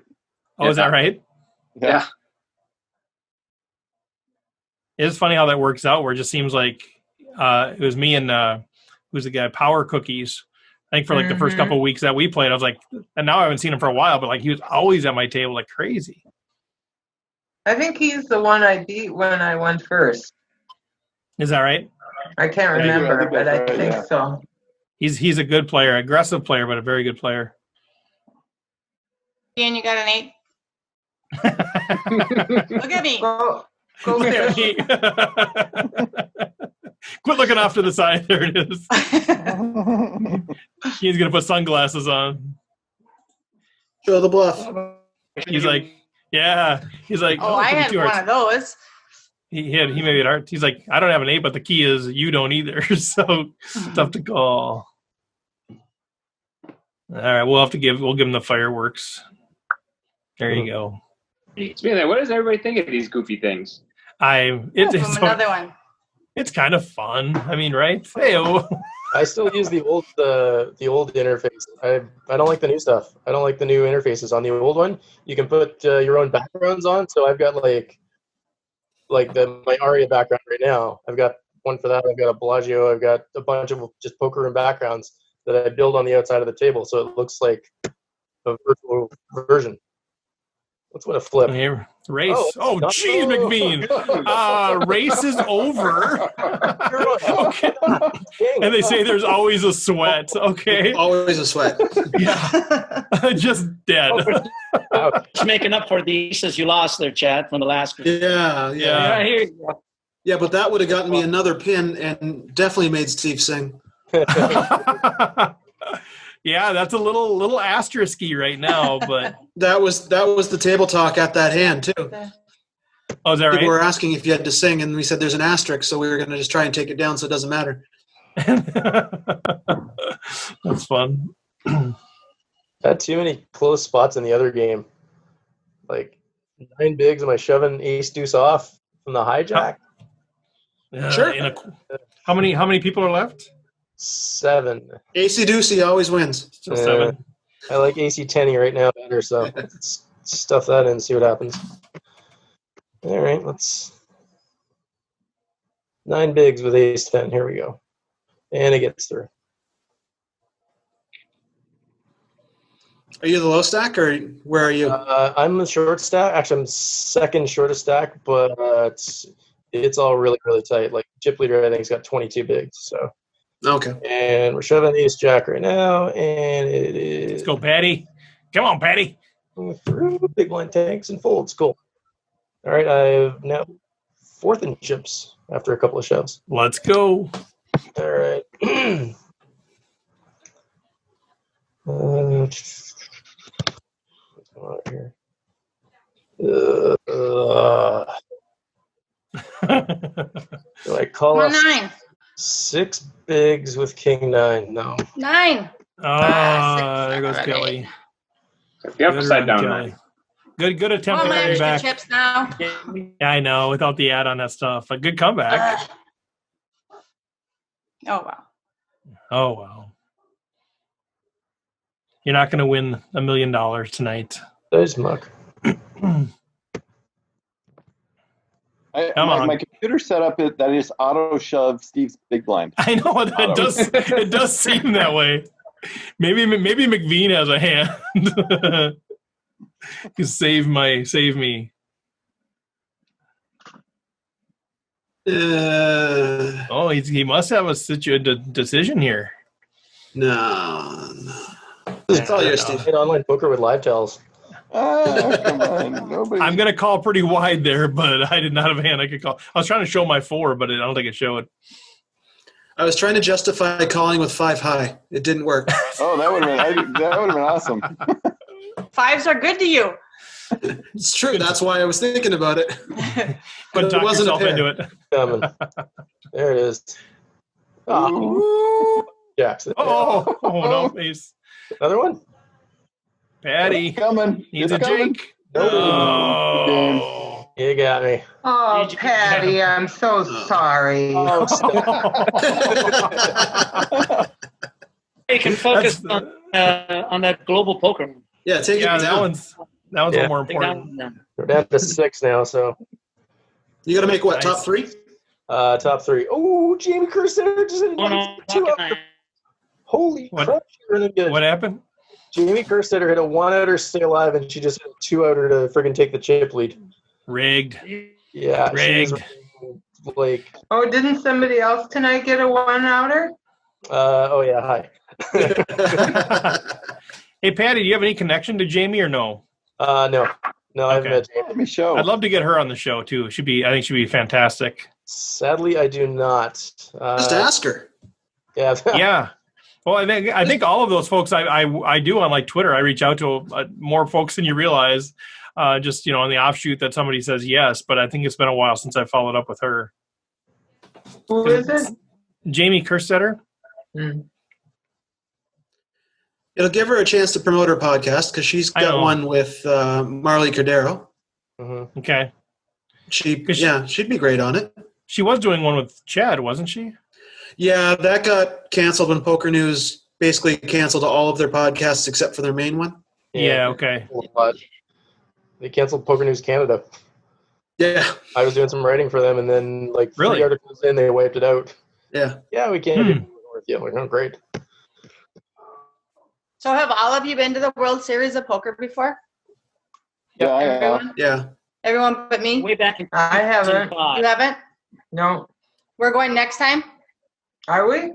Yeah. It's a must. Why not? Colin, where's your auto shove? Oh, shoot. Okay. I wanted to, not the main event. I can't afford the main event. Mike, were you going to be there reporting this summer? I was, but that didn't happen. So Yeah. it's going to be reporting this year. Thank you. Yeah, that would have been fun. It would have been different. Yeah. But 2 months down in Vegas would have been pretty sweet. Could Yeah, be I generally race always did a man. week or so in the summer, and I was supposed to be going the first week of June for a week, but that's not happening. Yeah, I Nice played like 2 weeks down there, and Big hand. played a couple events and a bunch of side stuff. But Yeah. Have you all played in the main event? No. No. I don't have that money. I've played a couple I'm small glad I'm events, not but the mainly only I just one. go there and play cash. The cash games are awesome when the World Series is going on. Everyone's trying to make back the tournament losses. yeah, Okay. Okay. It's fun environment. It's just, you have to go once. There's Yeah. the energy, the excitement. It's all poker. It's so much fun. Just the sound of millions of chips being shuffled. I love that sound. Yeah. Like it's, you can hear it from like so far away. It's awesome. Yeah, I always go into the big room, and I just like close my eyes and just listen to the chip shuffling. Like, this is insane.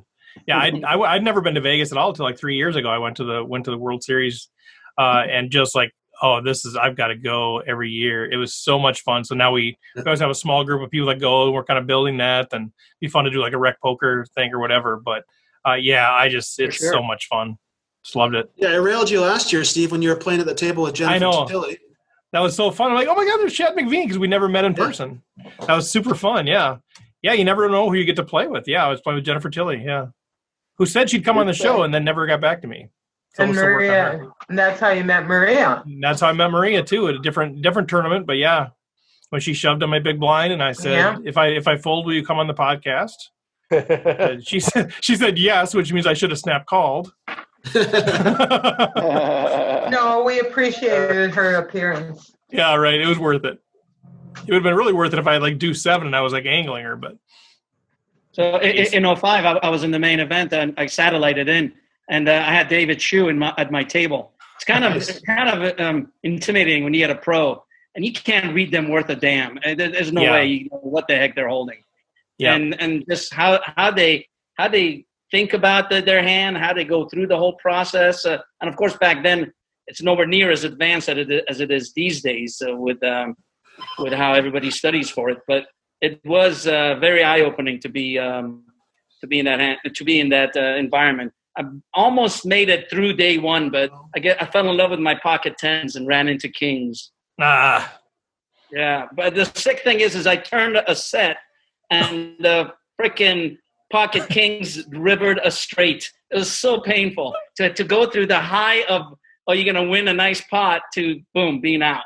That was brutal. That's rough. Oh, I thought Wiener was going to get there. Nice hand, Mark. What time is Moneymaker? He should be on any time. So I was just checking. I didn't see any message from him, but I expect him to pop up here pretty quick. Did you hear from him at all? I did. He did confirm. Yep. Oh, he did. Okay. A few hours ago, he did. Yeah, because I did reach out again, and he said, "Yep." That was his. Yep. I said something about, "Are you just confirming?" Blah blah blah. Make sure you got the link, and he said, "Yep." So I'll take that as a yep. McVean, just go away. So if I check here, will that induce you to bet on the river? Yep. How do I get more value? Do I bet here or do I check here? You check and then I jam. You jam? I don't want to face a jam. I'm gonna try to get value here and maybe you just go away. Little protection bet, I think. Oh, I thought you were gonna raise me there. That's a good card for you if you got king queen. It is if I have king queen. Steve, did you miss your flush? Or if you have queen 9 or all kinds of stuff, that's good for you. That might be a good card for you just to bet. Just take a stab, maybe. Maybe just take a stab. He's got 3-4 offsuit. Oh, he could have 3-4. Oh, no, not really. Could have got there by the turn. Oh, man. Is this just Hollywood me? Like, you got queen 9. You're like, oh, okay, I'm going to check back with a jack. Be good. Yes. Oh, you were thinking about taking a little stabby there. It was. It was a good card. You were talking too much. I figured you wanted me to do it. I would have called. That was a good card for you to rep, though. I think with you have a lot of king queen, a lot of queen 9 in that sort of hand. Well, since I'm just spewing my chips away. Why stop now? Colin's like, oh, thanks. Yeah. Oh, there's an ace in a hole. Oh, you turned yours. Oh, no. Uh-oh.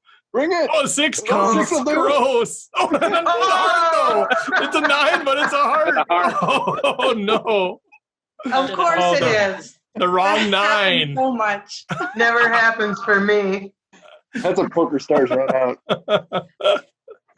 Hey, so Steve, I want to ask you something. So remember your early podcast? Let's try this again. When you were going through all the stats for every hand and everything? Yeah. Do you still do that when you play? Remind me. So we're talking about like the starting hands, or when I was starting? No, you would go through all these numbers in your head and analyze this and that and everything else. I can't remember what. Yeah, I don't remember which parts. I still do a fair amount of analyzing before the hand. Yeah, I'd have to know kind of what you mean as far as like when I'm in the hands or whatever. I'd have to go listen to the old podcast to remember, but it was like, oh my God, I can't take that much time. I think that was one with Sky. What? Sky Matsuashi was on one, and he had his database for all the hands, what percentage they played and won. I'm going to interrupt you here, Mike. We got Chris on the line, I think. If you can hear me, Chris. You're muted right now. It takes a second to chime in. Sorry, Mike. Hello, Chris. What's up? How we doing? Hey, good. How are you doing, young man? I'm doing great. Just sitting in here. We fostered a dog, so I'm taking care of it. It says it's unable to access my camera for some reason, though. Oh, well, yeah. If you can get it on, that'd be great. But if not, I'll see if I can do something on my end here. I'm asking you to start the video. That's something I can do, and I don't know if that'll help you out at all. It says unable to access camera, privacy settings camera. Let me go try that. Settings privacy camera. Are you still there? Yeah, we're still here. Yeah. Okay, I had to shut it down to get over the camera. So. No worries. So where are you at, Chris? Where are you calling in from? Yeah, we'll give him a minute here. I'm just going to try to steal Mark's blind. That's the only way I can beat you in a hand, apparently. At least you get people to fold to you. Every once in a while. Every once in a while it works. Just because it's calling.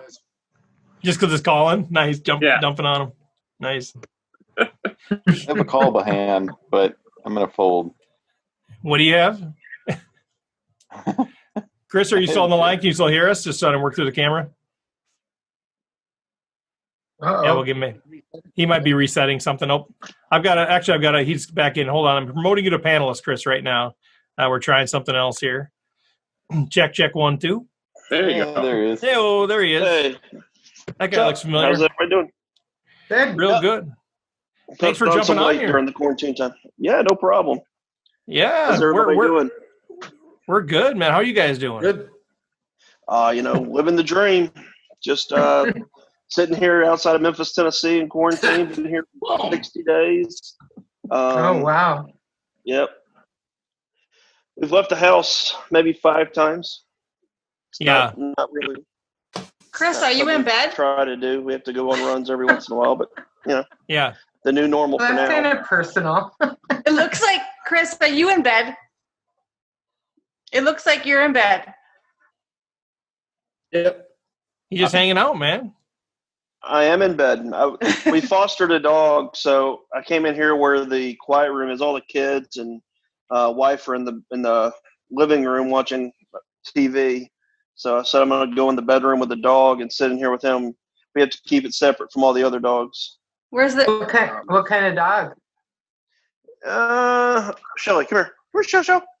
Come on. Come on up here. Oh, there she is. Oh. Nice. Okay. So I'm Shelly. We don't know what kind of dog it is. It's like very powerful dog. He actually scares us around our other dogs because he growls. He's very protective over his area over here. And so we keep him separated. We put him on a transport. We got him fixed. So we put him on a transport to go up north on Thursday. So we're just taking care of him. You have to hang on with the dog, Chris. We've had him. We get rid of him next Thursday. We've had him for 2 weeks. He showed up at our house 2 weeks ago. We found the owner. The owner had moved away and just left it. And he had been wandering. We'd seen him for like a week. And we finally just took him in and got him heartworms and flea and tick and all that good stuff. And got him fixed. And we found him a home up north. Very nice. Have you done that before? Is that something you do normally, or is that kind of a special deal? Honestly, we normally keep them all. We have 3 dogs and 3 cats that we've kept. They just show up here. We just, we put up posters, try to find the owner. If we don't find them, we usually just keep them. Unfortunately, this dog just did not get along with a couple of the other ones and the cats. It wasn't a good fit. So, something bad happened. You're just we're playing online, so you're probably going to be hearing some weird thing. We're down to 4-handed, so I guess some big hands happening. Oh God! Wow! Whoops off the screen. Let's just flop the straight. Just flop it. No big deal. Looks like someone's playing in a casino. Who's playing in a casino? I got the Aria. He's just trying to look like it. Chris, I got the Aria background as my thing. We're all just changing our back. How in the world do you have the Aria back? How? We can all just change our backgrounds, whatever we want. I can't. What the hell? So I get this bed and y'all have like cool backgrounds? Go to virtual background. Yeah. Yeah. So I need to learn how to use this, obviously. On the bottom left, there's a stop video button, and there's an arrow on it, and you can select virtual background. Oh. It works best if you have a green screen or something, but it's you got to load up some images. But yeah, it's kind of fun. We can pretend we're doing all sorts of things. Oh, I do have a green screen too. So. So Chris, background. Are you from Memphis originally? I should probably know that, but is that kind of where you grew up, or what's your story? Nice, there he is. No, my wife grew up here, and my wife grew up here. I grew up in Knoxville, which is about 6 hours east of here. But okay. Since I traveled a lot, she wanted to be close to her family, and so we moved here and been here, I guess, since 2005? No. Okay. Golly. I put on a lot of quarantine weight. This has got to stop. My daughter's cooking brownies and cakes every night. We just had a family bake-off where we all made a cookie and did some taste testing. I'm like, this is not probably the right thing to be doing. Listen, that's all. It's every night. Yeah. So, Chris, are you playing then quite a bit? Did you say online, or what's kind of your poker story right now? I've been playing some home games. I'm messing around with some mixed games online. I'm doing a little bit of studying, just trying to, get ready to if we ever do have poker tournaments again. But honestly, for the most part, it's been hanging out with the wife and kids. I mean, I've never really had the opportunity just to sit here and do nothing. Yeah. I play a little virtual reality poker on the weekends. But most of the time it's just doing housework, and, we've built a garden. Everything that we ever had to do on our honey-do list, we've done, or almost done. Got a few more things, leveling out a soccer field in the backfield, but nice. But it's just been mostly just hanging out, and we've been swimming in the pool, riding bikes. It doesn't look like I've been doing any exercise, but I have. Poker's definitely just taken the back seat for the last 60 days. It's actually been quite nice. I mean, I'm ready to get back out and play again. But unfortunately, I just don't think it's going to happen this year. Yeah, I'm curious kind of your journey a little bit. This is the first time we've never had you on the show or whatever, but I'm curious kind of, what your thoughts were. Obviously the main event happens, things go crazy, you become a household name overnight, blah, blah, blah, blah, blah. But from a poker perspective, I mean, were you always thinking, man, I'd love to play professionally? Had you already started going down that road, or did that just sort of that happen and all of a sudden it's like, this is what I'm going to do? Or what was kind of your psychology around poker? I never wanted to be a professional poker player. That was never my goal, never what I wanted to do. I mean, I knew it was a grind to play for a living. So I went back to work. I went back to work for 8 months, and I got second in my next tournament I played after the World Series, which was a WPT event. And after that, I decided to go, pro. But at the same time, I was getting such a good ambassadorship deal with PokerStars that I didn't really have to play poker to grind for money, if you will. So I've never really been a professional poker player as far as I have to go play to make money. I've been an ambassador for the game, if you want to call it that, whatever you want. I've been a paid sponsor of PokerStars for freaking 20 years. So I play poker as a side job / hobby, and try to represent poker to the best of my ability and grow the game when feasible. And, if I make a little money on the side playing poker, that's great, but it's not something that I have to do to support my family, which is really nice. And that's really the only thing I really didn't want to do, is be relying on the turn of a card to feed my kids. So I made sure that we didn't have to go that route. I'm fortunate enough I've got money saved up, and like I can sit here for the whole year and not play, and I'll be perfectly fine. But at some point I'm going to have to get back to work and do things. But in the meantime, it's just laying low and waiting this thing out. I definitely don't want to get it. I don't want to give it to my kids. So, as far as my poker career goes, I mean, I work on my game quite a bit. I'm always improving. Most people, when I play with them, they don't want to play with me after a little while, which is always nice. I mean, you're doing something right. The home game group I'm playing in right now, it's a bunch of professional players, and they're all happy when I don't show up. They say I'm not invited to play. I win the big high roller that we play every. Oh, you gotta be kidding me! Sorry, It's Chris. over? Live reaction. Is that? Oh, Continue. is that it? Well, that's it for the tournament. We're not done with you, man. Yeah. I figured that was it for the tournament.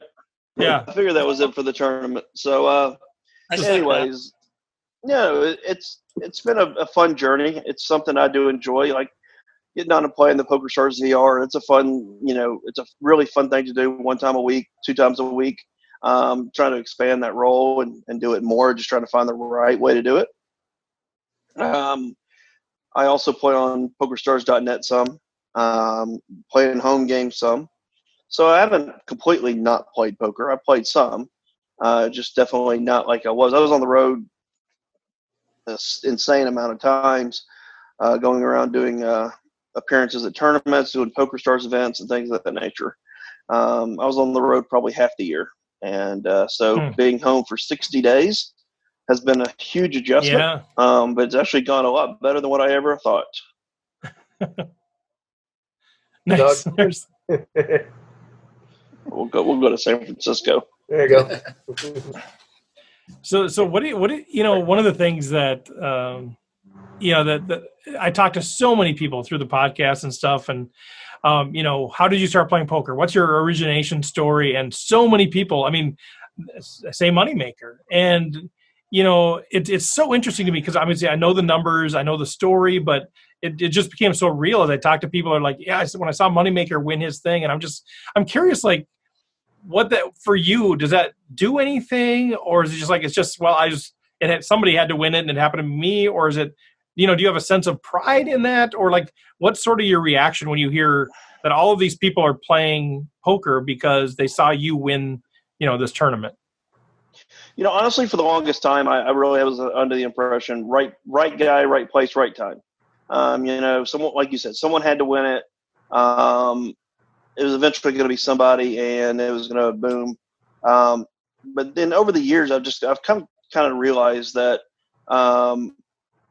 the year before a guy won it that was an amateur, and it didn't take off. And the reason for that is, I believe, is that Varconi, who's a super nice guy, also was an MIT grad and didn't relate with people very well. When you see Varconi, you think of a guy that's really intelligent, really smart, and he can go up and play against these guys because freaking he's an MIT guy. And then you see me come along, and I'm a dumb fat redneck from Tennessee, and you figure, well, if this guy can do it, well, I can do it too. And so I was the right guy for that part. And the good thing is I just get to be myself, and being myself seems to get me pretty far. And I think that's just what inspired people to do it. What they do in poker now is I was the right guy for that given time. If Darvin Moon would have won, and if I never won, and maybe Darvin Moon would have won it a couple years later, he might have been the guy. He would have been the next closest guy to me as far as amateur status goes, and sort of the all shucks, if he can do it, I can do it. Maybe Steve Danneman would have been another, potential champion of that. Everybody wants to have the thought that if that person can do it, I can do it too. I mean, you see all the other sports, you can't go play basketball with Kobe or Right. LeBron or whatever, but you can obviously sit down and play poker, and you won't be able to tell that much difference in the short term of how much better someone is than you, which is, well, you can sometimes, but a lot of times people can't. Well, I love. Go ahead. I was just going to ask if you talked to Sammy Farha at all after. Yeah, we talked a little bit. We went and did a charity event up in New York one weekend and hashed out a lot of things. He said he'll never play me again ever. He said I'm the luckiest son of a bitch he's ever met. So we have a good understanding that we'll just never play again, and we wish each other well. I love it. Ian, did you have something? Deal he offered you? Playing. Do you know, Chris, if Sammy's still playing anymore? Yeah, he's playing in Houston quite a bit. He plays at Prime Social down there in Houston. It's one of the card clubs down there. He doesn't try. He's never traveled the circuit. He's always just played down there in Houston where he lives, and he pretty much plays PLO down there all the time, from what I understand. Do you have a place in Oakville near outside Toronto, Chris? I do. It's an apartment. I rent it with a buddy of mine. I don't know if anybody knows Crazy Canuck. He's a old time grinder from back in the day. He was a UB pro. We share a place up there, and it's the place I can go and get mail and have my Poker Stars address, if you will. So whenever I leave the country, I can play online poker, or if I need a place to go play Scoop, I go up there and crash in his basement. Yeah. I just remember that when on your Poker Stars account that it listed Oakville. I'm like, oh, Oakville, that's weird. So that's kind of what I thought where your place was. That's cool to know. Are you in that area, or you just do a Google search? Yeah, I'm in Toronto. Okay, cool. Yeah. I didn't realize when I got up there, I was like, I'm just going to jump over to Toronto and see it. I didn't realize, first of all, it's not like geographically far, obviously, but to get there, at least back, before the virus hit, it was a fucking nightmare to go through all that traffic. Oh my God. I went there one time and I said, I'm never going to downtown Toronto again because it was a nightmare to get there. I don't blame you, man. No, the traffic the past couple of months has been amazing. It's so good. Everywhere. The one silver lining. There's a few silver linings. That's one of them. Yeah. Climate's a little bit better, maybe. Yeah. Get to spend some time with the family. Yeah, you're not wrong about that traffic, though. The traffic is bull crap. It's awful. Like driving, Chad lives in outside Niagara Falls, so he's not too far from the casinos down there. But there are no casinos in Toronto, so you have to drive from Toronto to Niagara Falls, which is an hour past Oakville. So me and Jim have made that drive. We actually drove to Niagara Falls a few times. Yeah. We drove to Windsor a few times. So yeah, we've been all through that area, playing poker. He's up there, so we went down to Falls Zoo and played, and so we're part time of the year neighbors. That's cool. Yeah.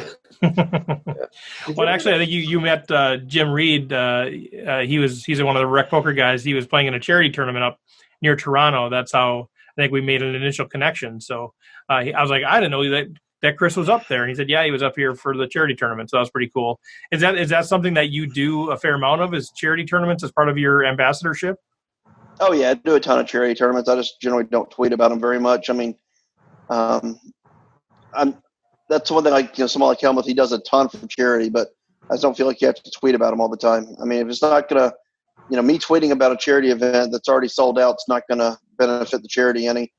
So, I mean, the event was sold out. Most of the events I do are private charity events, or they're already sold out. So there's really no point in bringing attention to it, and just go up there, do it. And we raised a lot of money for the charity. It was really nice. It was a lot of fun. We had 500 people. The year before they had 185, and this year we had over 500. It went long into the night, but it was a lot of fun. And they had already scheduled to bring me up there again, but we'll have to sort of see how things progress. I got a phone call today to come out to a club, make an appearance at a club. I was like, man, you might as well just hang up the phone, not call me for another 6 months. Yeah. I'm not going anywhere to play poker live for a while. Mm-hmm. Even though you could sit there four-handed with a big screen guard and gloves and all that. That's all cosmetics. I mean, yeah, that's all cosmetic. That's like the TSA just to make you feel safe. Yeah. I don't buy for a second that's going to, first of all, in about 2 or 3 weeks, all that crap's probably going to be taken out and thrown out the window, and they'll be playing, 6 max, 8 max tables, and, which is fine. I mean, as long as you understand the risk of what you're doing when you go into it, I've got no problem with the country opening up. Everybody can do whatever the hell they want to do. I'm a big believer in individual rights. But it's also my right to sit on my ass at home and not go get into that mess. I mean, I want the business to open back up and people to have, everything that they want. I think it's your choice to be able to open up, but it's also the consumer's choice to show up. And I just don't feel safe right now showing up, so I won't be there. So what sort of message do you have for recreational players just in general? So, Chris, our audience is largely recreational players, people playing, bar leagues, home games, small buy-in tournaments that are live. Obviously we have people that play bigger, but that's sort of that's our bread and butter. That's who we are. We're building community around that. And we're always looking, to ask people like, what's your message to the recreational player as far as how do we grow our game? How do we enjoy the game? How do we kind of balance those two things? How do we balance improving our game but still enjoying the game? As an ambassador for the game, what's your message to us? I mean, the biggest thing about poker is you don't have to do it for a job. You don't have to do it to make money.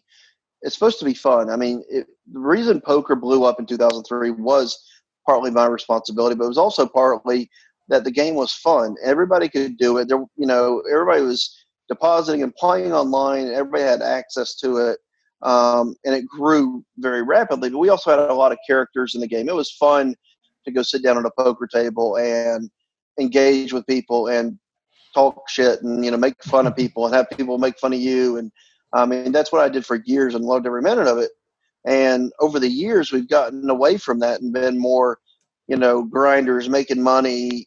This is not fun. No straddling, no bomb pots. Just grinding out rent money, if you will, I guess. And that's no fun for anybody. No one wants, and that's why you get all these private games that are forming now, and people are, we hate the private games. You're taking all the fish and taking them and put them in private games. Well, no, we're just don't want to play with people that don't have personalities and don't want to have fun. This is supposed to be fun. I mean, you can be here and make money, but you can still have a good time doing it. So at the end of the day, honestly, it's all about enjoying your experience. Obviously, you're going to enjoy your experience a lot more when you're more knowledgeable and you're prepared. So if I'm a rec player, I'm going to spend as much time off the table learning about the game as I am while I'm playing the game if I want to take it seriously and do it something as a serious hobby. I would never quit my job. I would never want it to be a sole source of income. Even myself, I still wouldn't want that for myself. I definitely would want other sources of income. I would not want the stress of having only that as my only source of income, especially given the climate of we don't even know if we can play or not. So that all being said, just enjoy the game. Have fun with it.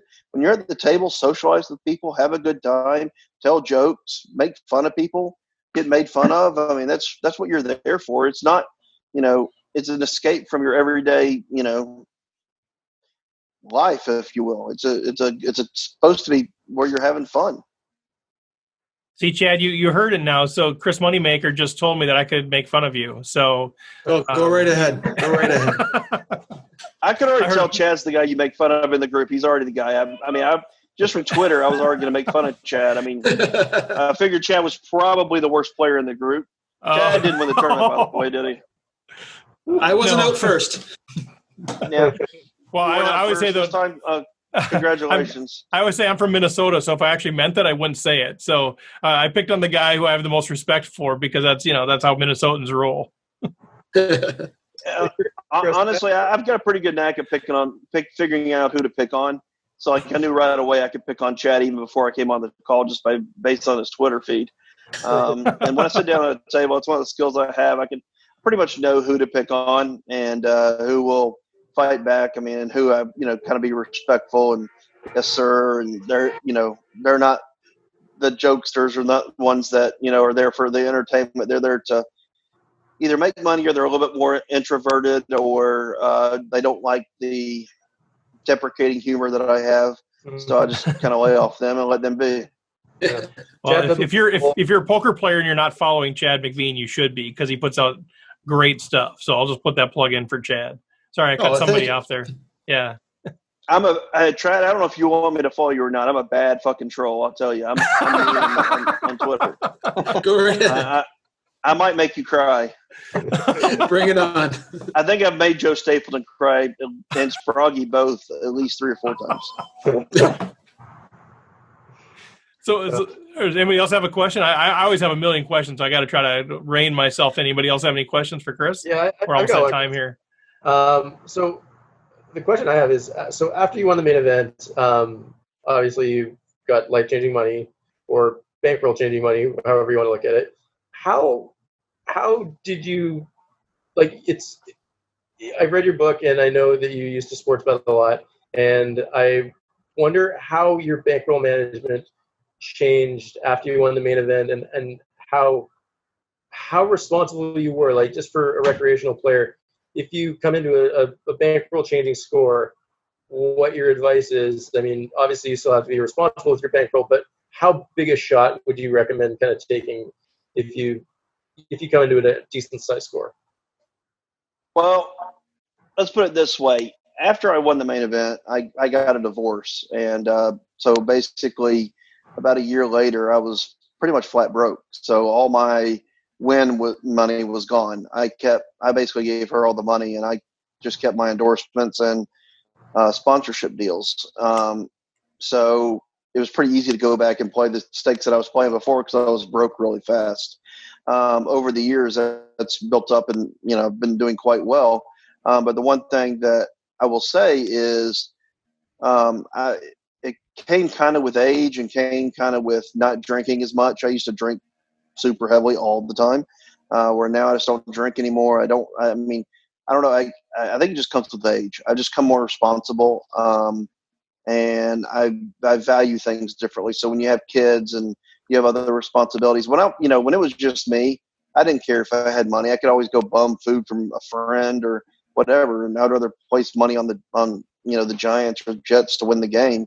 But when you have kids and you have a wife and you have all these other responsibilities, it just makes you look at everything different. So I've always made sure that money to pay the bills is always separate from whatever bankroll I use.